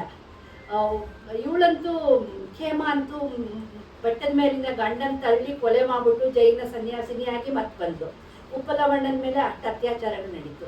ಅದಲ್ಲದೆ ಇವರು ಕೋಟ್ ಮಾಡಿದೆ 2 ಎಕ್ಸಾಂಪಲ್ ಇದೆ, ಅದರಲ್ಲೂ ಕೂಡ ಆ ಹೆಣ್ಮಕ್ಳ ಇದೆಲ್ಲ ಆದಾಗ್ಲೂ ಅವ್ನು ಒಂದೇ ಒಂದು ಕ್ಷಣಕ್ಕೂ ಸಂಘನ ಹೆಣ್ಮಕ್ಳಿಗೋಸ್ಕರ ಶುರು ಮಾಡಿದ ಸಂಘನ ಬಿಡ್ತೀನಿ ಅಂತ ಯೋಚನೆ ಮಾಡಲಿಲ್ಲ, ಮುಚ್ತೀನಿ ಅಂತ ಯೋಚನೆ ಮಾಡಲಿಲ್ಲ, ಅವ್ರಿಗೆ ಆಚೆಗೆ ಹಾಕ್ತೀನಿ, ಅವ್ರ ಕಲಂಕಿರಿಯರು ಅಂತ ಹೇಳಿ ಯೋಚನೆ ಮಾಡಲಿಲ್ಲ. ಅಂದರೆ ಈ ಒಂದು ಪ್ರಕ್ರಿಯೆಯಿಂದ ಬುದ್ಧ ಸಿಕ್ಕಾಪಟ್ಟೆ ಮನುಷ್ಯ ಅಲ್ಲ. ಬಹುಶಃ ಈ ಪ್ರಪಂಚದಲ್ಲಿ ನಾನು ಗಮನಿಸಿದಂಗೆ ತುಂಬ ದೊಡ್ಡ ಸಾಹಿತ್ಯ ಆದವನು, ತುಂಬ ಶ್ರೇಷ್ಠವಾದಂತಹ ಅವರೆಲ್ಲ ತುಂಬ ಮನುಷ್ಯರಾದವರೇನೆ.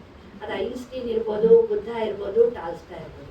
ಸೊ ಬುದ್ಧನ ಒಂದು ಅರ್ಥದಲ್ಲಿ ಹೆಣ್ಮಕ್ಳೆಲ್ಲ ಮನುಷ್ಯರನ್ನಾಗಿ ಮಾಡಿದ್ರು. ಅದು ನಮ್ಗೆ ತುಂಬ ಇಂಪಾರ್ಟೆಂಟ್ ಬೆಳವಣಿಗೆ ಅಂತ ಅನಿಸ್ತು. ಅದೇ ಹೊತ್ತಿಗೆ ಬುದ್ಧನ ಸಂಘಕ್ಕೆ ಬಂದಿದ್ರಿಂದ ಅವನ ಇಡೀ ತತ್ವ ಏನಿತ್ತು ಅದು ಪ್ರಾಕ್ಟೀಸ್. ಬುದ್ಧನ ಇಡೀ ತತ್ವ ಪ್ರಾಕ್ಟೀಸು. ಅವನಿಗೆ ರೈಟ್ ಮೈಂಡ್ಫುಲ್ನೆಸ್ ಬೇಕಿತ್ತು, ರೈಟ್ ಆ್ಯಕ್ಷನ್ ಬೇಕಿತ್ತು, ರೈಟ್ ಥಿಂಕಿಂಗ್ ಬೇಕಿತ್ತು. ಸೊ ಅವನು ಏನು ಮಾಡ್ದ, ಆ ಇಡೀ ಒಂದು ಪ್ರಾಕ್ಟೀಸಿಂದ ತನ್ನ ಪರಿಧಿಗೆ ಬಂದಂತಹ ಹೆಣ್ಮಕ್ಳಿಗೆ ಫಸ್ಟ್ ಅವ್ನು ಕಲಿಸಿದ್ದು ಸೆಲ್ಫ್ ಇಂಟ್ರಾಸ್ಪೆಕ್ಷನ್.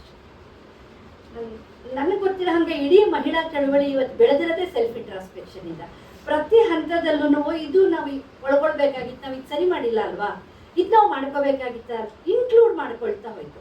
ಆ ಇನ್ಕ್ಲೂಸಿವ್ನೆಸ್ ಎಲ್ಲಿಂದ ಬಂತು ಅಂದರೆ ತುಂಬ ಸೆಲ್ಫ್ ಕ್ರಿಟಿಸಿಸಮಿಂದ ಬಂದಿತ್ತು, ಒಂದು ಸೆಲ್ಫ್ ಇಂಟ್ರಾಸ್ಪೆಕ್ಷನ್ ಇಂದ ಬಂದಿತ್ತು. ಸೊ ಬುದ್ಧನ ಈ ಒಂದು ಒಡನಾಟದಲ್ಲಿ ಸಂಘಕ್ಕೆ ಬಂದ ಹೆಣ್ಮಕ್ಳಿಗೆ ಸಿಕ್ಕಾಪಟ್ಟೆ ಪ್ರಶ್ನೆ ಮಾಡ್ಕೊಳಕ್ ಬಂತು. ಅವ್ರು ಹೊರಗೂ ಪ್ರಶ್ನೆ ಮಾಡಿದ್ರು, ಒಳಗೂ ಪ್ರಶ್ನೆ ಮಾಡ್ಕೊಂಡ್ರು. ತಮ್ಮ ಎದುರಿಗೆ ಆಗ್ತಿದ್ದನ್ನು ಕೇಳಿದ್ರು, ತಮ್ಮ ಒಳಗಡೆ ಆಗ್ತಿದ್ದನ್ನು ಅವ್ರು ಪ್ರಶ್ನೆ ಮಾಡ್ಕೊಂಡ್ರು. ಪ್ರತಿ ಕ್ಷಣ ಅವರೆಲ್ಲ ಕೇಳ್ಕೊತಾ ಇದ್ರು, ಅಯ್ಯೋ ಇದು ನಾ ಮಾಡ್ತಿರೋದು ಸರಿನಾ, ನನ್ಗೆ ಯಾಕೆ ಇದು ಆಗ್ತಿಲ್ಲ, ನಾನು ಎಲ್ಲಿ ಸಮಸ್ಯೆ ಆಗ್ತಿದ್ದೀನಿ, ನಾನು ಏನು ಸರಿ ಮಾಡ್ಕೋಬೇಕು ಅಂತ ಪ್ರಶ್ನೆ ಮಾಡ್ಕೊಳ್ಳೋ ಮನೋಭಾವ ಬಂತಲ್ಲ, ಅದು ತುಂಬ ದೊಡ್ಡ ಕಾಂಟ್ರಿಬ್ಯೂಷನು. ಆ ಕಾಂಟ್ರಿಬ್ಯೂಷನ್ನಿಂದ ಏನಾಯಿತು, ಅವ್ರ ಜ್ಞಾನದ ಬೇರೆ ಬೇರೆ ಹಂತಕ್ಕೆ ಎಲ್ಲಿವರೆಗೆ ಪ್ರಶ್ನೆ ಮಾಡ್ಕೊಳ್ಳಲ್ವ ಅಲ್ಲಿವರೆಗೆ ಜ್ಞಾನಾರ್ಜನೆ ಹೆಂಗೆ ಸಾಧ್ಯ? ನಾವು ಗಿಣಿ ತರ್ವೋ ಕೋತಿ ತರ್ವೋ ಹೇಳಿದ್ದನ್ನು ರಿಪೀಟ್ ಮಾಡ್ಕೊಂಡು ಕೂತಿರ್ತೀವಿ. ಅದ್ರ ನೆಕ್ಸ್ಟ್ ಹಂತಕ್ಕೆ ಹೋಗಬೇಕು ಅಂದರೆ ನಮಗೆ ಸೆಲ್ಫ್ ಇಂಟ್ರಾಸ್ಪೆಕ್ಷನ್ ಬೇಕು, ಪ್ರಶ್ನೆ ಮಾಡ್ಕೊಳ್ಳೋಂಥ ಮನೋಭಾವ ಬೇಕು. ಸೊ ಬುದ್ಧನ ಇದರಲ್ಲಿ ಬಂದಂಥ ಇವರಿಗೆ ಇದಾಗ್ತಾ ಹೋಯಿತು. ಆಮೇಲೆ ಇದರ ಜೊತೆಗೆ ಇನ್ನೊಂದು ಅದ್ಭುತವಾದ ಬೆಳವಣಿಗೆ ನಂಗೆ ಅನಿಸಿದ್ದು, ನಾನು ಕೋಯೆಡ್ ಕಾಲೇಜಲ್ಲಿ ಕೆಲಸ ಮಾಡ್ತಾ ಇದ್ದೆ. ಸಾಮಾನ್ಯವಾಗಿ ನಾವೆಲ್ಲ ಅವಾಗ ಬರೀ ಹುಡುಗರ ಕಾಲೇಜ್ ಮಾಡಿದ್ರೆ ಅಥವಾ ಬರೀ ಹುಡುಗಿರ ಕಾಲೇಜ್ ಮಾಡಿದ್ರೆ ತುಂಬ ವಿರೋಧಿಸ್ತಾ ಇದ್ವಿ. ನಮಗೆ ಬುದ್ಧ ಎಲ್ಲ ನಂಗೆ ನಿಜ ಗೊತ್ತಿರಲಿಲ್ಲ. ನಂಗೆ ವಿರೋಧಿಸ್ತಾ ಇದ್ದಿದ್ದಕ್ಕೆ ಅಥವಾ ನನ್ನ ಜೊತೆಯಲ್ಲಿ ಇದ್ದವರಿಗೆ, ಆ ತಲೆಮಾರಿನವ್ರಿಗೆ ಆ ವಿರೋಧದ ಕಾರಣ ಏನಿತ್ತು ಅಂದರೆ, ಬರೀ ಹುಡುಗರ ಕಾಲೇಜು ಕೂಡ ಇನ್ಹ್ಯೂಮನ್, ಬರೀ ಹುಡುಗಿರ ಕಾಲೇಜ್ ಅಂತ ಮಾಡೋದು ಇನ್ಹ್ಯೂಮನ್. ನಾವು ಸೊಸೈಟಿಯಲ್ಲಿ ಸದಾ ಒಟ್ಟಿಗೆ ಬದುಕ್ತೀವಿ. ಹಾಗಾಗಿ ನಮಗೆ ಪರಸ್ಪರ ಒಬ್ಬರನ್ನ ಒಬ್ಬರು ಅರ್ಥ ಮಾಡ್ಕೊಳ್ಳೋಂಥ ಒಂದು ಆತ್ಮೀಯವಾದ ಮನಸ್ಥಿತಿ ಕ್ರಿಯೇಟ್ ಆಗಬೇಕು ಅಂದರೆ ನಾವು ಒಟ್ಟಿಗಿರಬೇಕು. ನಾವು ಒಟ್ಟಿಗೆ ಬದುಕಿದಾಗ, ಒಟ್ಟಿಗೆ ಒಡನಾಡಿದಾಗ, ಒಟ್ಟಿಗೆ ಜಗಳ ಆದಾಗ, ನನ್ನ ಸಮಸ್ಯೆ ನಿಂಗೆ ಅರ್ಥನೇ ಆಗಲ್ಲ ಕಣೋ ಥೂ ಅಂತ ಬೈದಾಗ, ಅಥವಾ ನಿನಗೇನು ಹೆಂಗಸು ಸಮಸ್ಯೆ ಗಂಡಸು ಸಮಸ್ಯೆ ಅರ್ಥ ಆಗೋಗುತ್ತೆ ಅಂತ ನನ್ನನ್ನು ಕೇಳಿದಾಗ ನಾವು ನಿಜವಾಗ್ಲೂ ಮನುಷ್ಯ. ನಾವು ಆರೋಗ್ಯಕರ ಸಮಾಜ ಕಟ್ಟೋದು ಸಪ್ರೇಷನ್ನಿಂದ ಅಲ್ಲ, ಇನ್ಕ್ಲೂಷನ್ನಿಂದ ಮಾತ್ರ ನಾವು ಅಂಥ ಒಂದು ಆರೋಗ್ಯಕರ ಸಮಾಜನ ಕಟ್ಟಕ್ಕೆ ಸಾಧ್ಯ ಆಗುತ್ತೆ. ಸೊ ಬುದ್ಧನ ಸಂಘದಲ್ಲೇ ತುಂಬ ದೊಡ್ಡ ಎಕ್ಸ್ಪೆರಿಮೆಂಟು ಅಂತ ನನಗೆ ಅನಿಸುತ್ತೆ. ಬುದ್ಧನಿಗೆ ಭಯ ಇತ್ತು, ಅವೆಲ್ಲ ಸರಿ. ಈಗ ನಾವು ಕೋಯೆಡ್ ಕಾಲೇಜಲ್ಲಿ ಕೆಲಸ ಮಾಡುವಾಗ ಅಂತ 100 ಸಮಸ್ಯೆ ನಮಗೂ ಬರ್ತಿತ್ತು. ಹಂಗಂತ ಕೋಯೆಡ್ ಕಾಲೇಜೇ ಬೇಡ, ಅವರೇ ಬೇರೆ ಕಡೆ ಇಲ್ಲ, ಅದು ಮೂರ್ಖತನದ ಆಲೋಚನೆ ಇದು. ಸೊ ಈ ಥರದ ಒಂದು ಭಾವನೆಗಳು ನನಗೆ ಬುದ್ಧನ ಓದ್ತಾ ಸಿಕ್ಕಾಪಟ್ಟೆ ಬರೋದಕ್ಕೆ ಶುರು ಆಯಿತು.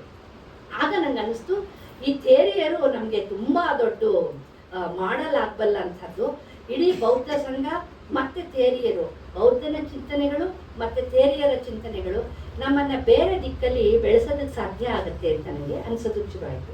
ಇದಕ್ಕೆ ಪೂರಕವಾಗಿ ನಿಜವಾಗ್ಲೂ ಫೆಮಿನಿಸ್ಟು ಹಂಗೇನಾದ್ರು ಯೋಚನೆ ಮಾಡಿರ್ಬೋದಾ ಅಂತ ತೀರಾ ಮೊನ್ನೆ ನಾ ಬೆಲ್ ಹುಕ್ಸನ್ನು ಓದೋಕ್ಕೆ ಶುರು ಮಾಡಿದೆ.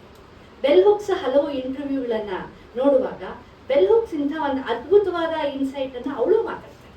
ಅವಳು ತನ್ನನ್ನು ತಾನು ಬುದ್ಧಿಸ್ಟ್ ಫೆಮಿನಿಸ್ಟ್ ಅಂತಲೇ ತನ್ನನ್ನು ಹೇಳ್ಕೊಳ್ತಾಳೆ. ಯಾಕೆ ಅಂತ ಹೇಳುವಾಗ ನಂಗೆ ಆಶ್ಚರ್ಯಕರ ಅನ್ನಿಸ್ತಂಗೆ ಅವಳು ಕೂಡ ಈ ಥರದ ಹೊಳವುಗಳನ್ನು, ಇನ್ಸೈಟ್ಸನ್ನು ಬುದ್ಧನ ಬಗ್ಗೆ ಮಾತಾಡ್ತಾಳೆ.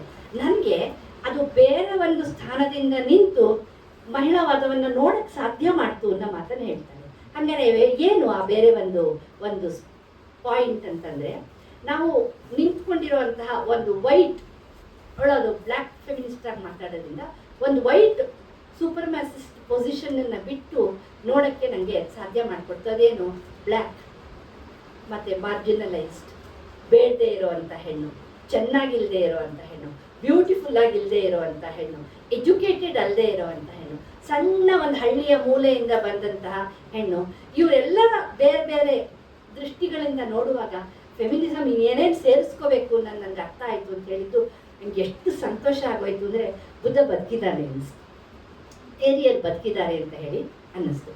ಸೊ ಹೀಗೆ ನಾವು ಬುದ್ಧನ ಅಥವಾ ಥೇರಿಯರನ್ನು, ಆ ಇಡೀ ವಿಚಾರಗಳನ್ನು, ನಂಗೆ ಹೇಳೋದಲ್ಲ ಫಿಲಾಸಫಿ ನಂಗೆ ನಿಜ ಏನೂ ಗೊತ್ತಿಲ್ಲ, ಬಟ್ ನಂಗೆ ಅನಿಸಿದ್ದು ಬದುಕಿನ ಫಿಲಾಸಫಿಯಲ್ಲಿ ಇದೆಯಲ್ಲ, ಆ ಬದುಕಿನ ಫಿಲಾಸಫಿಯನ್ನು ಈಗ ನಂಗೆ ಅನಿಸುತ್ತೆ ನಾವು ಮತ್ತೆ ಮತ್ತೆ ನಮ್ಮ ಸ್ತ್ರೀವಾದದಲ್ಲಿ ಅದನ್ನು ಸೇರಿಸ್ಕೊತಾ ಹೋಗಬೇಕು. ಮತ್ತೆ ಮತ್ತೆ ನನ್ನ ನಡುವಿನ ಗಂಡು ಹೆಣ್ಣಿನ ಸಂಬಂಧದಲ್ಲಿ ಜೆಂಡರ್ ಇಶ್ಯೂಸನ್ನು ಮಾತಾಡ್ಬೇಕಾದ್ರೆ ಅದನ್ನು ಸೇರಿಸ್ಕೊತಾ ಹೋಗಬೇಕು. ನಮ್ಮ ಜಾತಿಯ ಸಮಸ್ಯೆಗಳನ್ನು ಮಾತಾಡುವಾಗ ಅದನ್ನು ಸೇರಿಸ್ಕೊತಾ ಹೋಗಬೇಕು. ಯಾಕೆ ಅಂತಂದರೆ ಮನಸ್ಸು ಬದಲಾವಣೆ ಆಗಬೇಕಾದ್ದು ಬರೀ ಒಬ್ರದ್ದಲ್ಲ, ಇಬ್ಬರು ಮನಸ್ಸು ಬದಲಾವಣೆ ಆಗಬೇಕು. ಈ ಜಾತಿಯ ಪ್ರಶ್ನೆ ಸಾಲ್ವ್ ಆಗಬೇಕಾದ್ರೆ, ಜೆಂಡರ್ ಪ್ರಶ್ನೆ ಸಾಲ್ವ್ ಆಗಬೇಕಾದ್ರೆ ಅದಕ್ಕೆ ಒಂದು ನಿಜವಾದಂತಹ ಒಂದು ಮೂಲ ಮಾದರಿಯನ್ನು, ಒಂದು ಮೂಲ ಮಾತೃಕೆಯನ್ನು ಬೌದ್ಧ ಸಂಘ ಕೊಟ್ಟು, ಆ ಇಂಟ್ರಾಕ್ಷನ್ ಕೊಟ್ಟು ಅಂತ ನನಗೆ ಅನಿಸುತ್ತೆ. ಆಮೇಲೆ ಮತ್ತೆ ತೆರಿಗಾಟ ಮುಗಿಸಿದ ಮೇಲೂ ಅದ್ರ ಓದ್ ನನಗೆ ಮುಗೀತು ಅಂತ ಮನಸ್ಸಿಗೆ ಅನ್ನಿಸ್ತೇ ಹೋದಾಗ, ಬೇರೆ ಬೇರೆ ದೇಶದಲ್ಲಿ ಈಗ ಭಿಕ್ಕುಣಿಯರು ಮತ್ತು ಬೌದ್ಧ ಧರ್ಮವನ್ನು ನೆಚ್ಕೊಂಡವ್ರು ಏನೇನು ಮಾಡ್ತಿದ್ದಾರೆ ಅಂದರೆ, ಅವರೆಲ್ಲರೂ ಕೂಡ ಬೌದ್ಧ ಧರ್ಮದ ಒಳಕ್ಕೆ, ಈ ಸಂಘದ ಒಳಕ್ಕೆ ಬೇರೆ ಬೇರೆ ಇಶ್ಯೂಗಳನ್ನು, ಅಂದರೆ ಎಲ್ಲ ಕಡೆ ಆಗ್ತಿರೋ ಚೈಲ್ಡ್ ಅಬ್ಯೂಸು, ಟ್ರಾಫಿಕಿಂಗು, ಯುದ್ಧ, ವಯಲೆನ್ಸು, ಇದೆಲ್ಲವನ್ನು ತಂದು ಅದೆಲ್ಲವೂ ಕೂಡ ಬೌದ್ಧ ಥೇರಿಯರ ಸಂಘದ ಭಾಗ ಆಗಬೇಕು ಅಂತ ಅವರು ಯೋಚನೆ ಮಾಡುವಂತಹ ಒಂದು ಪ್ರಕ್ರಿಯೆ ಮೂಲಕ 2500 ವರ್ಷದ ಹಿಂದಿನ ಈ ಒಂದು ಬುದ್ಧ ಮತ್ತು ಥೇರಿಯರು ಏನಿದ್ರು ಅವರು ಮತ್ತೆ ನಮ್ಮ ಮೂಲಕ ರಿವಿಷನಿಂಗ್ ಮೂಲಕ ಎಲ್ಲದರ ಮೂಲಕ ಅವರು ಮತ್ತೆ ಬದುಕ್ತಾ ಹೋಗಬೇಕು ಅನ್ನೋವಂತಹ ಒಂದು ಆಸೆ. ನಿಮ್ಮಲ್ಲಿ ತುಂಬ ಜನ ಯಂಗ್ಸ್ಟರ್ಸ್ ಇದ್ದೀರಾ, ಮತ್ತೆ ಇದನ್ನು ಮುಂದೆ ತೊಗೊಂಡು ಹೋಗಬೇಕು, ಬದುಕಿಸ್ಬೇಕು, ಈ ಪ್ರಶ್ನೆಗಳನ್ನು ಕೇಳ್ಕೋಬೇಕು, ಯಾವುದನ್ನು ಒಪ್ಕೋಬಾರ್ದು. ಸೆಲ್ಫ್ ಇಂಟ್ರಾಸ್ಪೆಕ್ಷನ್ ಮೂಲಕ ಅದು ಸಾಧ್ಯ ಆಗಬೇಕು. ಎಲ್ಲದಕ್ಕಿಂತ ದೊಡ್ಡದಾಗಿ ಸಾಧ್ಯ ಆಗಬೇಕಾದ್ದು ಡಿಫ್ರೆನ್ಸ್ ನಮ್ಗೆ ಏನಿರುತ್ತೋ ಈ ಚರ್ಚೆಗಳನ್ನು ಮಾಡುವಾಗ. ಯಾಕೆಂದರೆ ಸ್ತ್ರೀವಾದದಲ್ಲೂ ಡಿಫ್ರೆನ್ಸ್ ಬರುತ್ತೆ, ಕಹಿ ಬರುತ್ತೆ, ಬೇರೆ ಬೇರೆ ಮಾರ್ಕ್ಸ್ವಾದದಲ್ಲೂ ಅಂತಹ ಡಿಫ್ರೆನ್ಸ್ ಬರುತ್ತೆ, ಒಬ್ಬರು ಹೊಡೆದಾಡ್ಕೊಳ್ಳೋ ಅಷ್ಟರ ಮಟ್ಟಿಗೆ ಕಹಿ ಹೋಗುವಂಥ ಸಂದರ್ಭಗಳು ಇದೆ. ಆದರೆ ನಮ್ಮ ಯಾವ ಈ ಡಿಫ್ರೆನ್ಸಸ್ಸು ಕೂಡ ಕೋಪ ಬೇಕದು, ಆದರೆ ಅದನ್ನು ಬೆಲ್ ಹುಕ್ಸ್ಗೆ ತಿಕ್ನಾಥ್ ಹ್ಯಾನ್ ಹೇಳ್ತಾನೆ, ನಿನ್ನ ಕೋಪ ಏನಿದೆ ಅದು ಒಂದು ಸುಂದರವಾದ ತಾವರೆಯನ್ನು ಬೆಳೆಸುವಂತಹ ಕಾಂಪೋಸ್ಟ್ ಆಗಬೇಕು, ಆ ಕೋಪ ದ್ವೇಷ ಆಗಬಾರ್ದು ಅಂತ ಹೇಳ್ತಾನೆ. ಸೊ ನಮ್ಮ ಇವತ್ತಿನ ಎಲ್ಲ ಚಳುವಳಿಗಳಲ್ಲಿ ಬೆಳೆಸೋಕ್ಕೆ ಬೇಕಾದಂಥ ಒಂದು ಮೂಲ ತತ್ವ, ಒಂದು ಮೂಲ ಮಾತೃಕೆ ಇಲ್ಲಿದೆ ಅಂತ ಹೇಳಿ ಅನ್ಸುತ್ತೆ. ಇಷ್ಟು ಹೇಳಿ ನನ್ನ ಮಾತು ಮುಗಿಸ್ತೀನಿ. ಈ ಸಂದರ್ಭದಲ್ಲಿ ಇಲ್ಲಿ ಸರ್ ಬಂದಿದ್ದಾರೆ, ಅವ್ರನ್ನ ಎಂದೂ ನಾ ಈ ತನಕ ಭೇಟಿ ಮಾಡಿರಲಿಲ್ಲ, ನಾವೊಂದು ಫೋನು ಮಾಡಿರಲಿಲ್ಲ. ಬಟ್ ಅವ್ರು ತುಂಬ ಪ್ರೀತಿಯಿಂದ ಬಂದು ಮಾತಾಡಿದ್ದಾರೆ. ತುಂಬ ಕೃತಜ್ಞತೆಗಳು ಸರ್. ಸರಸ್ವತಿ ಕೇಳತ್ತಿ ಕೃತಜ್ಞತೆ ಹೇಳೋದಿಲ್ಲ. ಇವತ್ತು ತುಂಬ ದೊಡ್ಡವರೆಲ್ಲ ನೀವು ಇಲ್ಲಿ ಬಂದಿದ್ದೀರಾ. ನಿಮ್ಮೆಲ್ಲರಿಗೂ ಕೂಡ ನನ್ನ ಥ್ಯಾಂಕ್ ಯು. ಕಾರ್ಯಕ್ರಮ ಬಹಳ ಚೆನ್ನಾಗಿ ಬಂತು. ಪುಸ್ತಕ ಈಗಾಗಲೇ ಬಹಳಷ್ಟು ಜನ ಓದಿದ್ದೀರಿ, ಒಳ್ಳೆ ವಿಮರ್ಶೆಗಳು ಬರ್ತಾ ಇದೆ. ಮತ್ತೆ ಓದಿಲ್ದೇ ಇರೋರು ದಯವಿಟ್ಟು ಪುಸ್ತಕ ತಗೊಂಡು ಓದಿ. ಇವತ್ತಿನ ವಿಶೇಷ ಬೆಲೆ 150 ರೂಪಾಯಿ ಕೊಡ್ತಾ ಇದ್ದೀವಿ. ಸೊ ಮತ್ತೆ ನೀವು ಯಾರಾದರೂ ಸ್ನೇಹಿತರಿಗೆ ಗಿಡರಿಗೆ ದುಡ್ಡು ಕೊಡಬೇಕಂದ್ರೆ ದಯವಿಟ್ಟು ಪರ್ಚೇಸ್ ಮಾಡಿ ಕೊಡಿ, ಓದಿಸಿ ಅಂತ ಕೇಳ್ಕೊಳ್ತಾ ಕಾರ್ಯಕ್ರಮ ಮುಗಿಸ್ತಾ ಇದ್ದೀನಿ. ಮತ್ತೆ ನನ್ನ ಕರೆಗೆ ಹೋಗ್ಬಿಟ್ಟು ಬಂದಿರೋ 4 ಜನಕ್ಕೂ ಬೀಟಲ್ ಬುಕ್ ಶಾಪ್ನ ಪರವಾಗಿ ಒಂದು ಚಿಕ್ಕ ಪುಸ್ತಕ ಕಾಣಿ.